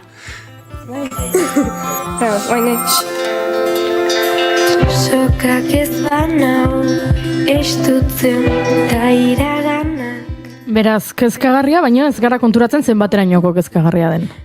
Da, beti, beste azkeneko anekdotakin bukatzeko, goatzen naiz, nire ationa monek kontatzen zutela nire aita jaiozan urten, 1956 urten, intzun behaiek goatzen dien otsaik gogorrena, hasizun Kandelaria egunen, hau da, otsai hasieran elurra, eta elurra haizea eta izotzan ondorioz, hilebete guztin, otsai guztin, eontzan, Lizartza, Bilabona, Tolosa, inguruitako, herri guztitako kalek izotza eta elurrez beteta, etxetik atea ezin gelditu zien asko.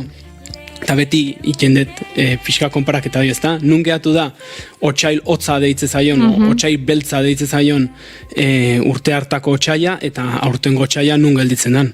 Ze aldea da, ez da garai urte hartan aiatu zien 16 gradu, 12 gradu, 0 azpitik eukitzea, eta gaur egun, aurten, gaur momentu enten 15 gradu itxezitun niko txenetorrela, orduan, ze aldaketa ez da. Eta beti esan behar da, klima aldaketan ontan de askotan esatela ze otsail beroa. Otsail berok beti ondia, gertatzen dena da, ez da noiz eoten dan, esplikatzen izan, ez da zenbateko temperatura ikendun gora edo bera kontua da, zenbatero errepikatzen da noi, ez da? Urte baten otsail oso bero bat itea, berez, naturaren logikan ez da kaltegarria. Kaltegarria da, urtero otsaila gero eta berogo itea.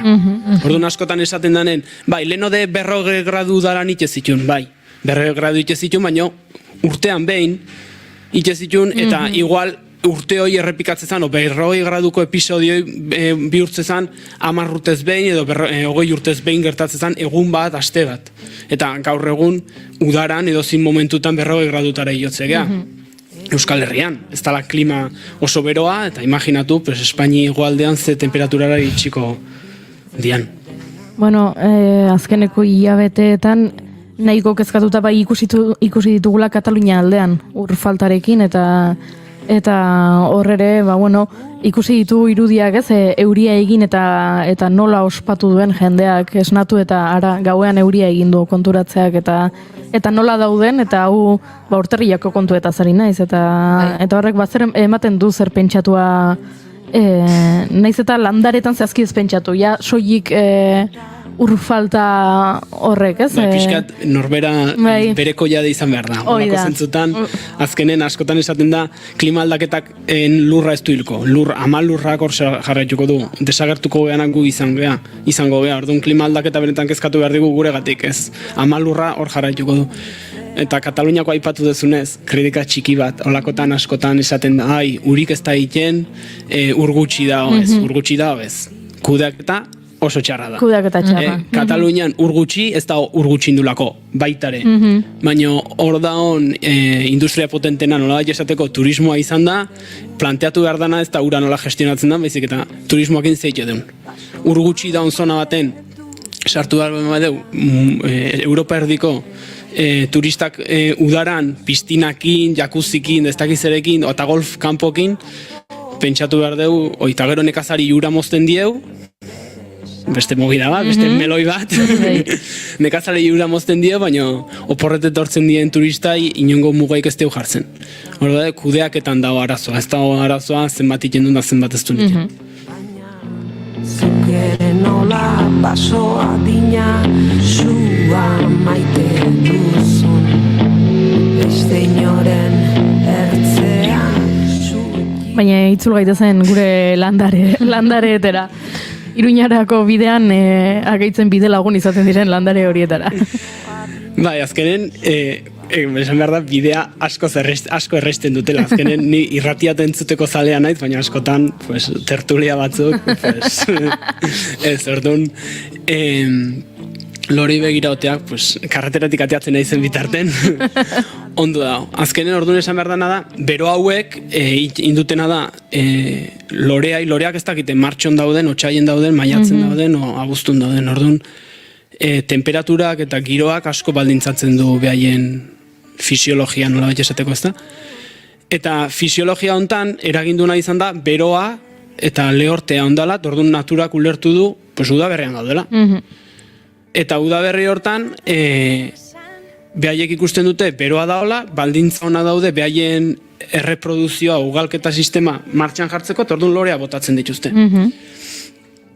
Eta oidak guri begiak pozten dizkiguna, ez da azkenen gauz oso simple bada, baina oso politia sortzen duna ingurua. Eta behin goatzen ez beti, konversazio baten lagun batekin eukinuna,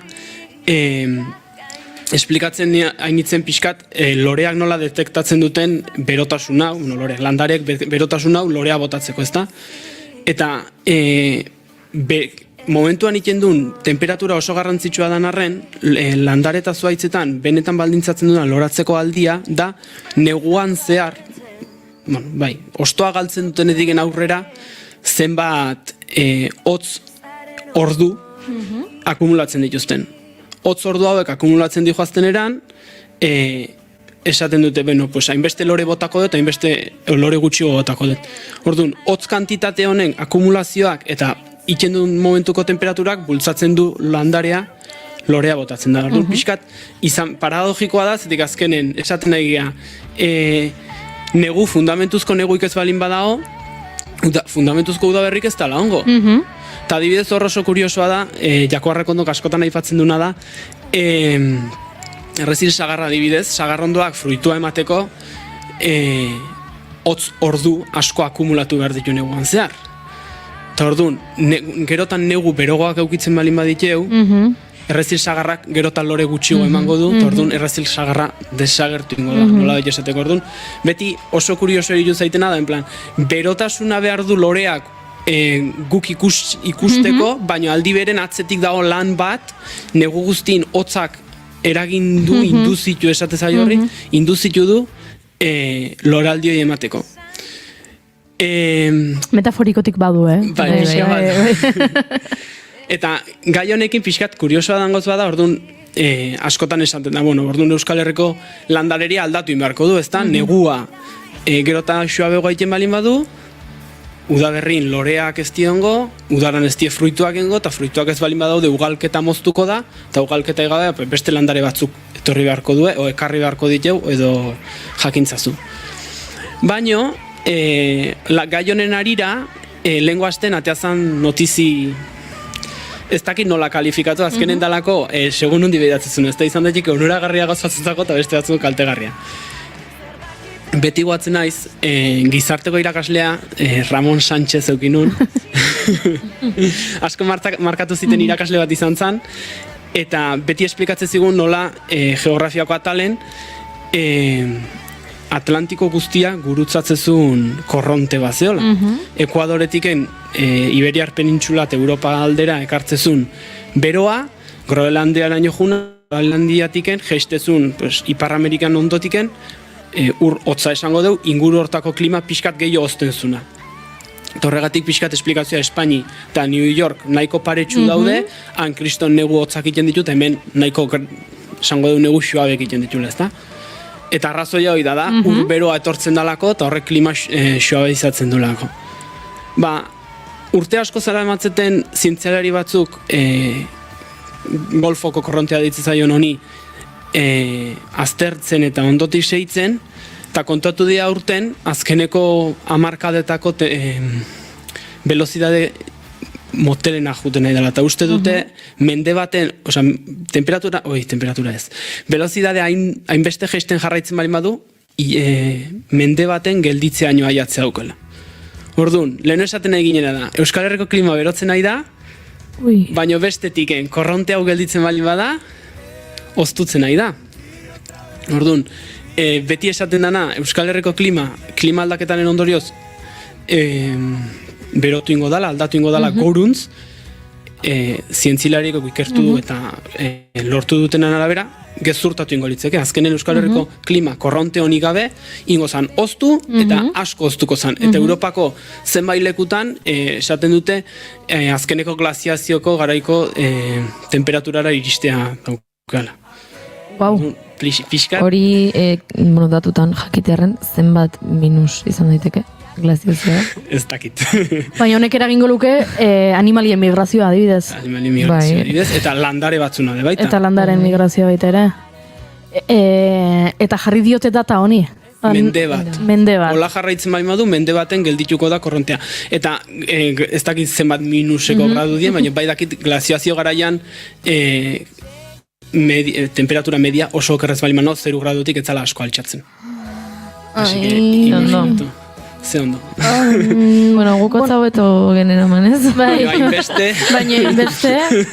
Ez, ari nintzen pentsatzen, duela urte batzuk, 2012 bazen mundu amaiera, jendeak esaten zuen 2012an mundu amaituko zela, ez dakite egutegi mailaren arabera tokatzen zelako, eta aurretik 2000 urtea ere mundu amaiera zela, ez? 1000 urtearen aldaketarekin, ian berriro paranoia kolektibo horretan sartuko gara. 2124 lau, ez gea ongo. Ez gea ongo. Espero, nik ere espero dut. Bueno, asko gaian esagutea, nik nahiko nuke. Ez. Sufritzeko gero. 2024 hemen entzun duzu, bigarren kafean, munduaren amaieraren data berria.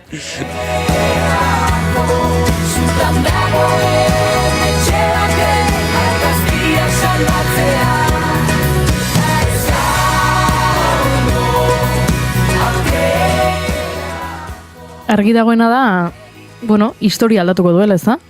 Era bat, aldatu dezake dena guk ulertze duen bezala. Azkenen, Europako zibilizazio, ez dakit nola ditu, gizartea sortu da korronte horrek sortzen duen berotasunaren arira. Europana hainbeste garatu da urte batzutan, klima horrek baliatzen, albidetzen zulako. Klima aldatzen balin bada Europako iparraldeko lekuk adibidez bizitzeko oso leku txarra izan. Euskal Herrin suertea dauke, glaziazio gara jende Bizkaiko golfo inguruan bizizien neandertalak eta homo sapiens gehienak. Orduan, baina klima aldaketak ekarri ditzaken beste gauz asko kontun hartzen balin baitu, igual hau dezta bizitzeko leku egokia. Ez, gainera aldatuko da guk ezagutzen dugun Euskal Herria, klaro, sagarrik ez badago, sagardotegirik ez, eta sagardotirik gabeko Euskal Herri bat, hori ez ez. Hori Euskal Herria. Ze Euskal Herri tristea.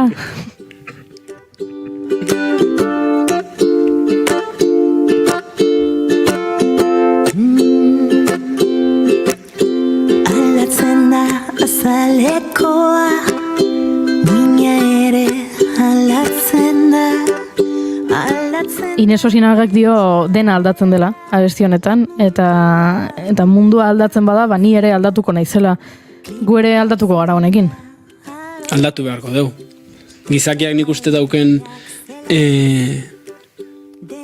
botere bat, o almen bat, o ez dakit nola ditu, dala ikasten jundala bere historian zehar, eta horregatiken jakin izan du munduko ia kontinente guztitan bizi ateratzen. Txoriak abia eta arnasa amoranteak, ibiltariak bidea aldatu egiten du naiz, dena aldatzen da. Zer gehiago daukazu guri kontatzeko, Akaitz? Bukatzeko esan nahiko nuke esperantza txiki bat daula. Goatzen naiz txikitan beti Lizartzako paraje baten, Madalen burun, gerezio handi bat zeon, eta dao, eta amonakin juten nitzenen beti esatezun loratze zanen. Udaberria aiatuek, guaindik ez da loratu. Orduan, esperantza da guaindiken, udaberria behar dunen etorriko dela. Ze polilla. Eskerrik asko Akaitz, eta hurren erarte. Hurren arte zuei. Gau ez aldatzen da aldez, euskiaren sarea, udaberrian soinekoz, aldatzen da landarea, piztiak iak jezeta, ama mazarrak bisaiz, dena aldatzen da beraz, ez arritu aldatzen banaiz, dena aldatzen da.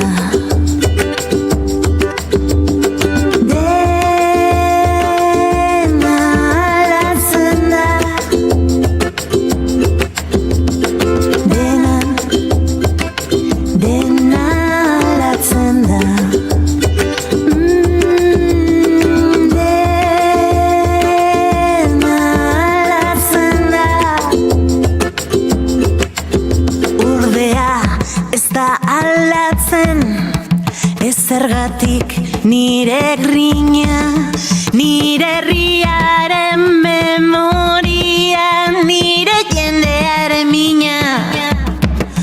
Bat aldatu zenak bihar, aldatzen segi bezala, baraje urrunotan ni aldatu naizen bezala. Dena aldatzen da. Dena aldatzen da.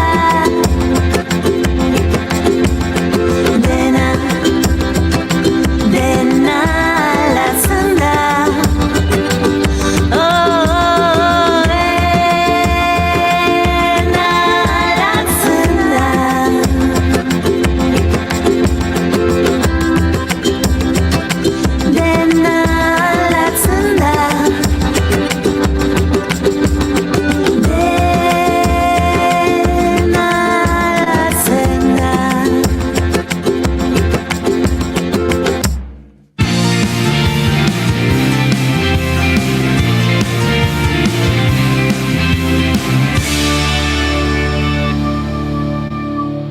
Bigarrenak ez direlako beti okerragoak, bigarren kafea.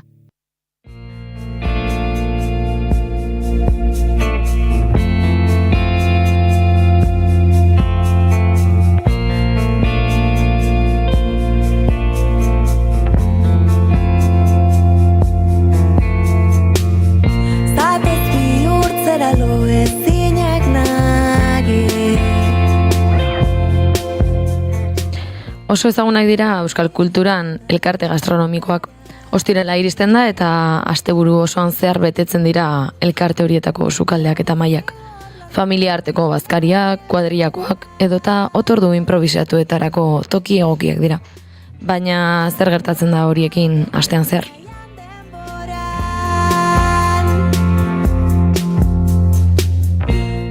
Erabilpena txikiagoa da.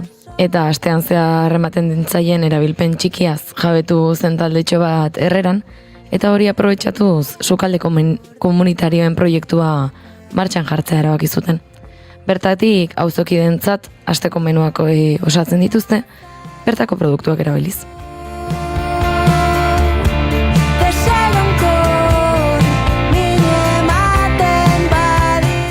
Proiektua ondo azaltzeko ordea sortzailetako bat ekarri dugu gaur gurera, una sege zintxausti, egun hon eta ongitorri Unax.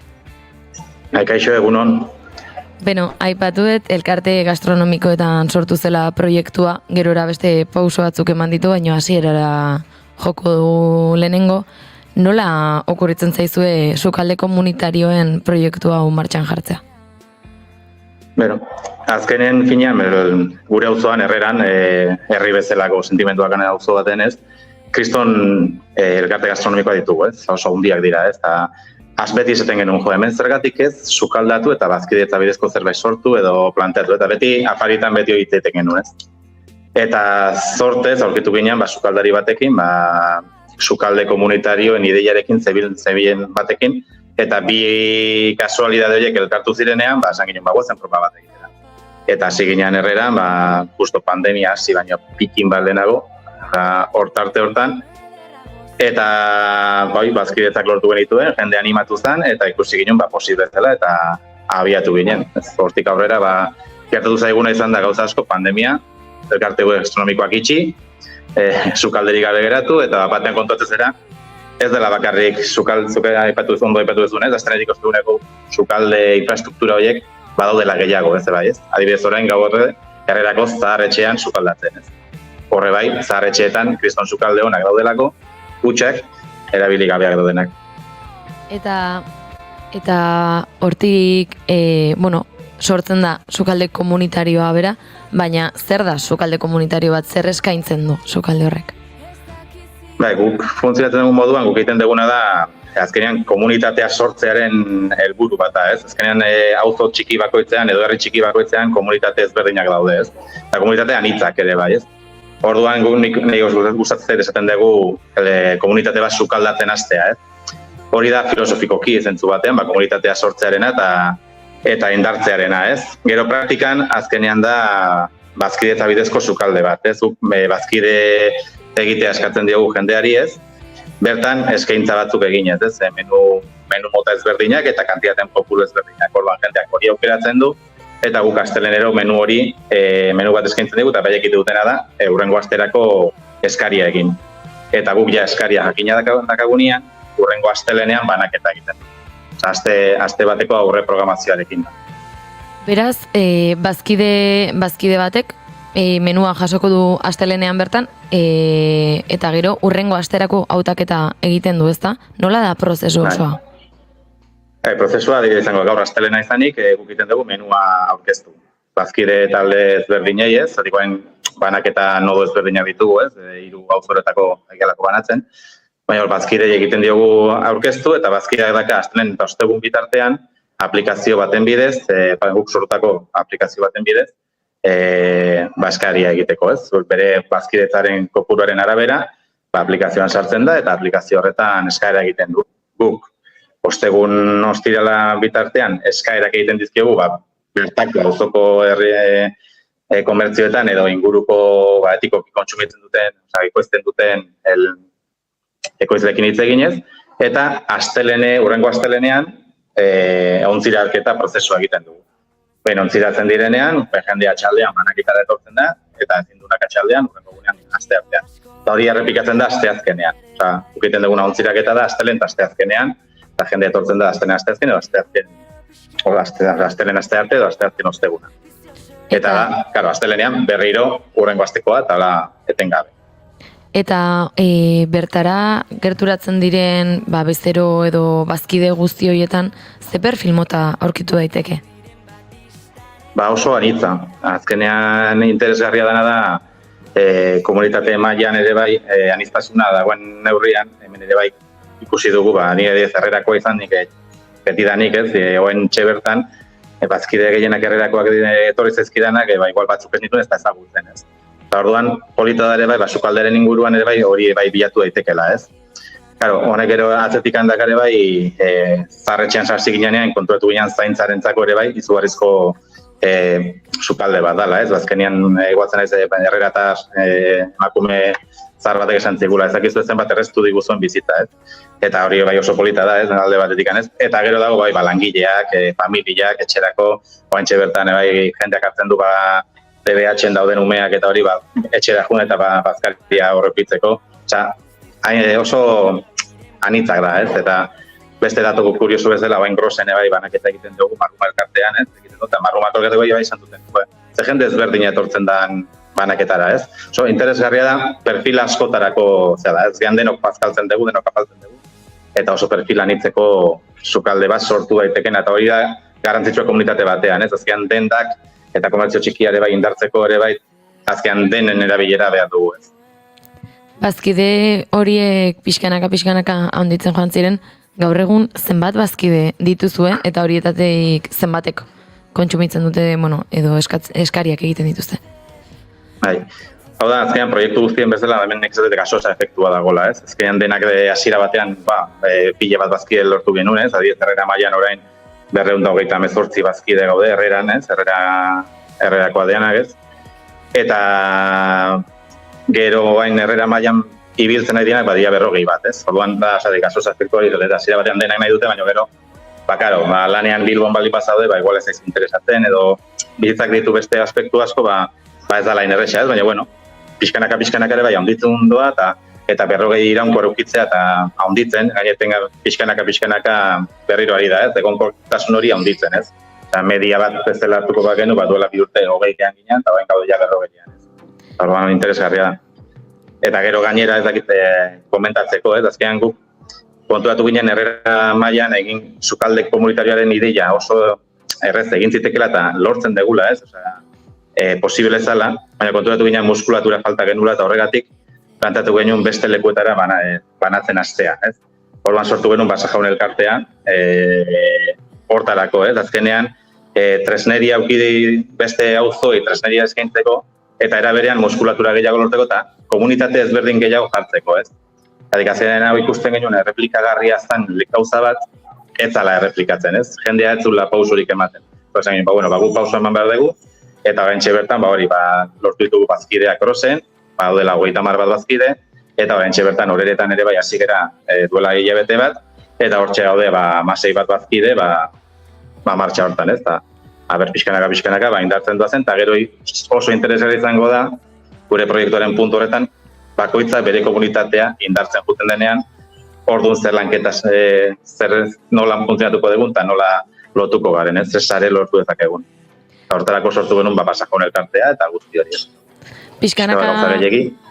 Pixkanaka hori komentatu nahi nuen, pixkanaka bada sare hori sortzeko asmoa duzuela buruan, eta badago, Donosti horretatik atera eta beste hainbat herrietan horrelako komunitateak sortzeko asmoa, ez?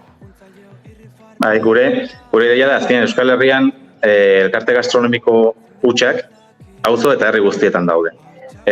Lokal, sukalde gutxak, auzo eta herri guztietan aurkitzen dira. Azkenean, infrastruktura montatuak daudenak eta ez direnak, ez dutena behar zerbait berria egitea. Azkenean, behar dezuna da, igual, guk ere bai, frigoritiko berriak lortu ditugu, azkenean, janariak intzaudelako, eta dena osasuntxu egon behar duelako, eta dena ondo, orduan abatidorea erosi behar dezu beste gorri, baina sukalde montatuak pila bat daude, eta herri guztietan dago. Orduan, oso interesgarri izango ditzake herri bakoitzean horrelako bat sortzeko aukera badago, guk ere bai erreztasuna jartzea da gure esperientzia bariatzea, eta batez ere, nik esate, gugasiran ibiltzen ginean eskariak egiten estel batean, batekoa jarriz, produktu bakoitzari, eta eta zan kaos bat, igualtan zinon eskarak egiten, igual ordu. Gaur egun aplikazioarekin, bat atzaigu perfecto dena, ez? Orduan, aplikazio hori berari edo zeini hasi nahi baldin badu, izugarrizko aurrerapena da, ez? Ba, gu freskanaka hori nahi dugu, proiektu horietan, laguntzen hasi, ez?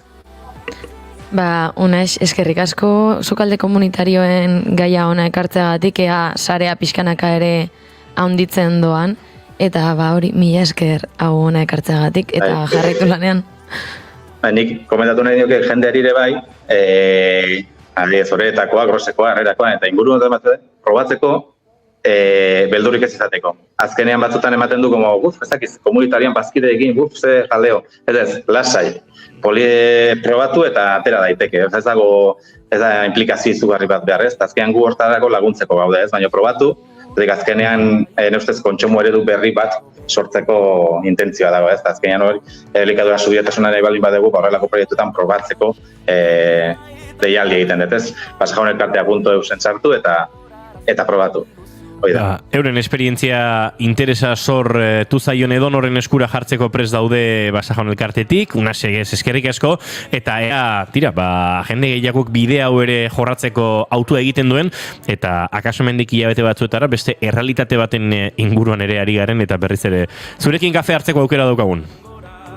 Mila esker, eta eskerrik asko zuei, eta egia den. Kilometro, itxasora.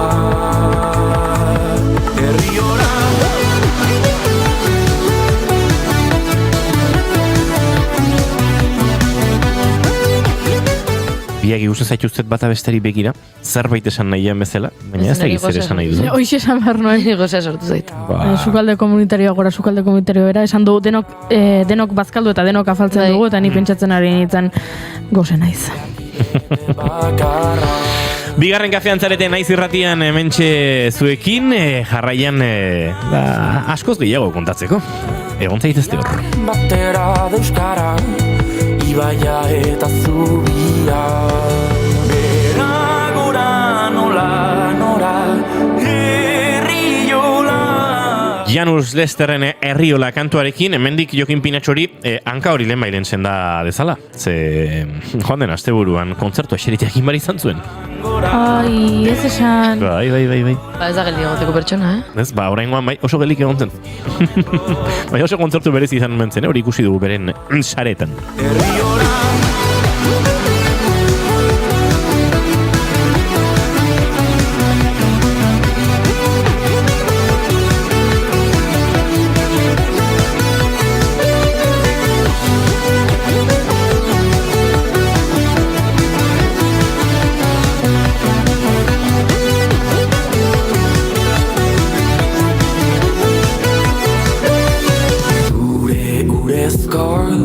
Besoak besarkatzen du herria, plaza kaleak, auzoak zarra eta berria.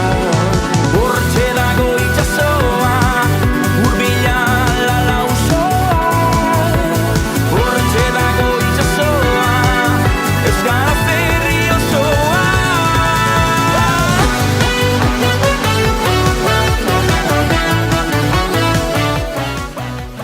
Ze ondo gauden Janus Lester entzuten, baino konturatu gara aipatu nahi genuela eta ez dugula oraindik aipatu beste abeslari batek kaleratu duen abesti bat, eta da Dani Martinek Ester Expositori eskaini diona.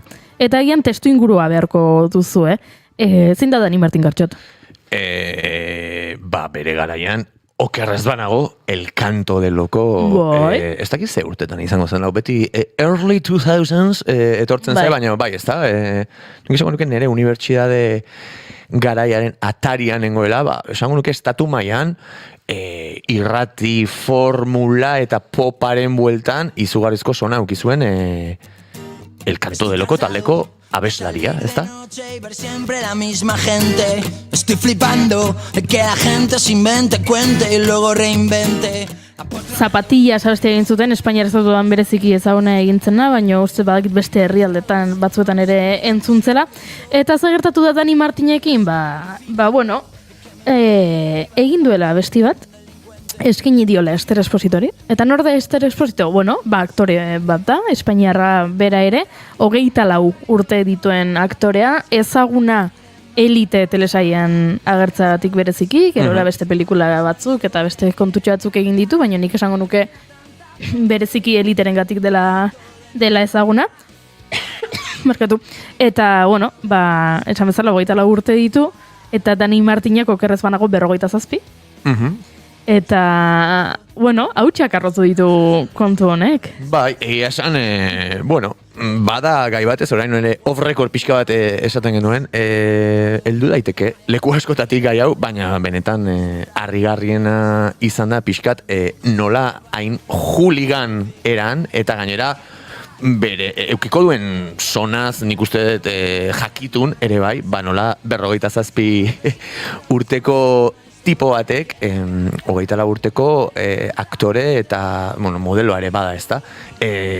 Horren inguruko eta sentitzen duen erakarpena zeinen zuzen eta gordin estribilloan eta behin da berriz errepikatzen duen publikoki, zen hau abesti bada, nola ez birala egin dena, eta orain isan eta podcast guztietan denak horri buruz iritziak barraiatzen ari dira, eta egia esan, bai, ez dakite adjetibo batekin nola deskribitu, baina, bueno, bizi dugun gizarteak dituen arrakala askoren adierazle dela esango nuke abestia, bueno, naiz jarriko men letraren kalitatea analizatzen, bueno, bai, jarriko naiz, eskaxa da, gutxi zerbait esatearren, baina benetan pertsona bat publikoki nola erabili duen eta nola, ez dakit, zentroan jarri duen oso degarria egin zait, eta egin zaigu egia da, Ester Exposito berak erantzun duela, kendu diola ere akaso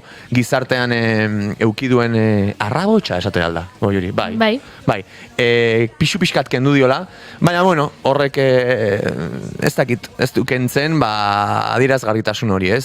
Nola, edadearen distantzia do arrakalaz aparte, eta deigarria da hori ere, neri pixkat pertsona baten enegarren sexualizazioa publikoki nola egin duen, eta abestiaren izena ere pertsona horren izena jarri dio, eta ez dakit, helduleko asku ditu afera honek, baina lehenengoa da, come on, Dani, ez da? Niretzat, nik ere ertz asko ikusten dizkiot, horrela agian pixu gutxiena duena, baino bai burura etortzen zaidana da, ze aholkularitza eskaxa duen inguruan Dani Martinek, edo iruditzen zaidalako, badela, horrelako abesti bat egitea, 2024ean azkeneko urteetan feminismoak, kontzientziak eduki duen eraldaketa den testu inguru honetan horrelako abesti bat argitaratzeak, ez dakit nola inguruko inork ez dion esan, agian esan dio eta berak esan du bostaxola, baina nola inguruko inork ez dio esan, Dani, hobez, ez. Gero, gauza asko, letran aipatzen du una foto en blanco y negro abestia, beraren zati datzi zuela, gero esaten du ez, broma da. Claro, una foto en blanco y negro abestia 3 urte zituen, Ester Expositok, una foto en blanco y negro abestia argitaratu zuenean Dani Martinek, orduan, pentsa ze turbioa den esatea, abesti hori zuretzako idatzi nuen. 3 urte zituenean Ester Expositok abesti hori kaleratu zenean.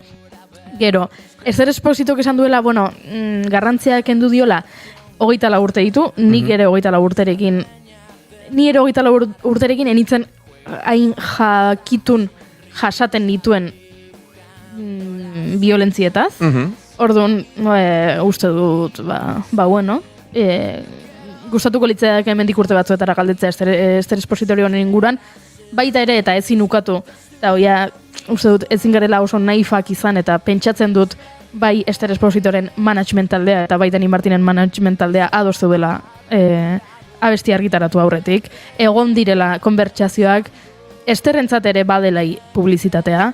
Eta hori atzo aipat, markatu, eten egin zaitu, baina justo hori gehitu nahi nuen, atzo ere gai hontaz izketan ari nintzeta, horrek ere niri izugarrizko pena ematen dit, ez? Badaude beharrezko borrokak, aldatu behar diren norabideak eta publizitatea, biraltasuna, dirua azkenean funtsean zen, hemen entzunaldiak eta zutazari direnean, jungo da ez dakin nora, eta penagarria irutzen zait ze merkatuak eta horrelako txoixo muturra, hola sentitzen naiz ni, nola gaientzen zaizkion hain beharrezko diren, ez dakit, logika, leheno geniona, ez?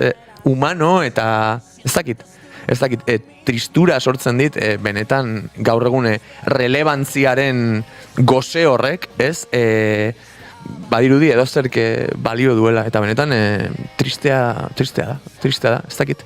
Dani Martin ere, ez dakit, ze behar, ez? Badaukazu ere zure iragana, ez dakit orain bakarrik sentitzen den, atentzioa ditzeko egiten duen, ez dakit tontua den, eta hori ere esan behar da, eta misogino hutsa, baina benetan tamalgarria litzake ere, arrabots hau bulego batean erabaki badute ere, zuk esan bezala, bi pertsona horien, ez dakit, management edo publizidadeko, ez dakit, eta gaur egun egia esan birala egiten den, edo zerri dario, edo nik behintzatala ikusten dut, prestatuta egon den susmoa, ez da, eta ezin jakin.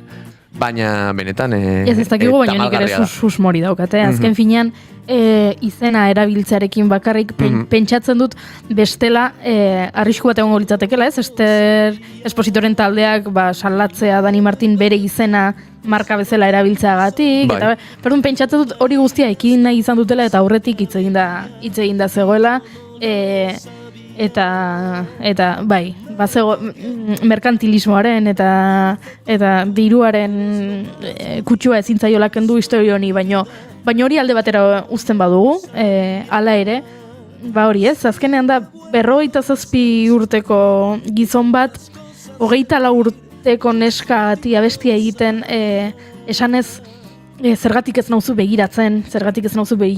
Bai, bueno, ez dugu gordinan esan, baina abestiak erakarpen eta sexualizazio oso zuzena du, eta bada Dani esaten hori nahi zaitut, ez? Beste modu batean lerro artea, ez dago lerro arterik begiratu nazazu, eta bai, desio, ez dago lerro arteko desiorik ulertu nahi duenan entzat bezala. Zuzena da, mezua, beste 1000 erreferentzia eta kontesturen artean, baina benetan, bai, ez dakit, nazkagarria, etorri zaite burura adjetibo bat bilatzeko orduan, ez dakit. Bai, lekuz kanpokoa, nazkagarria, desfasatua, zuk esan dezun bezala, eta beste gauza asko ere bai. Bai, aipatu dugu, ez? Adinaren kontua, baina letraren kontua baita ere, niri ere harrigarria iruditzen zait, bostakit. Horrelako abestiak harrigarriak iruditzen zaizkit,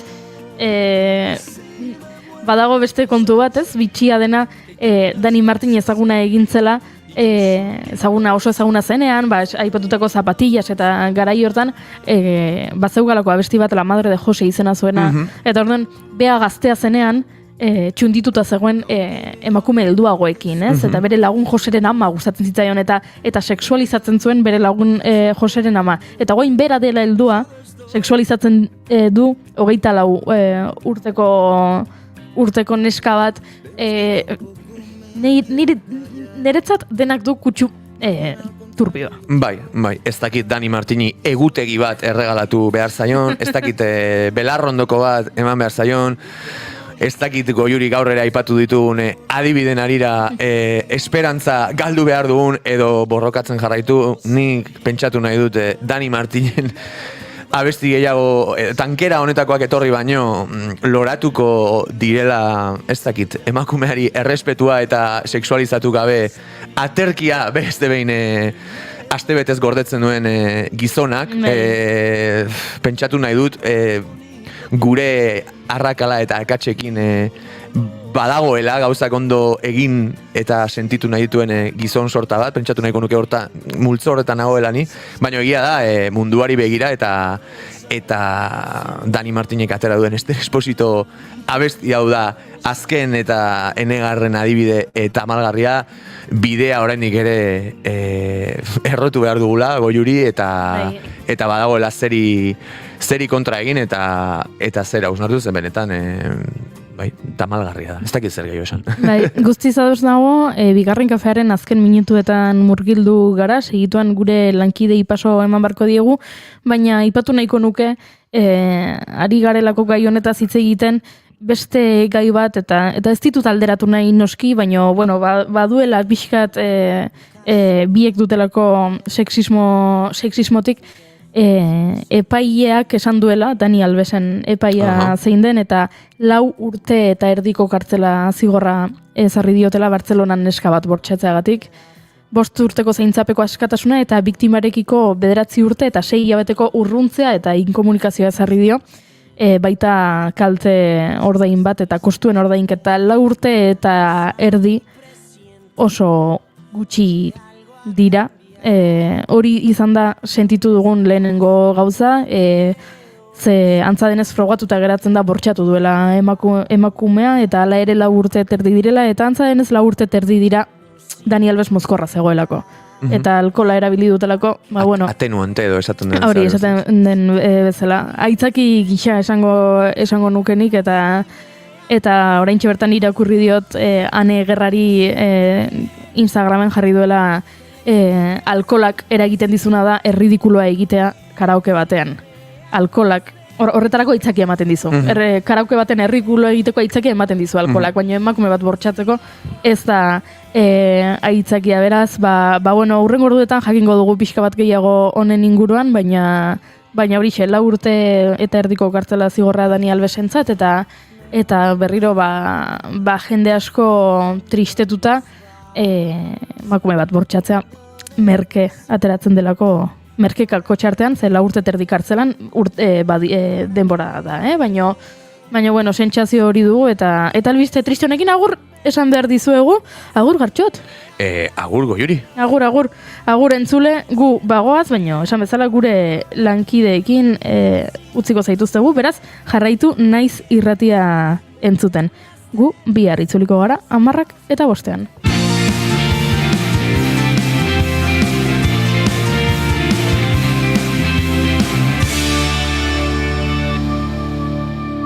Keep calm and bigarren kafea.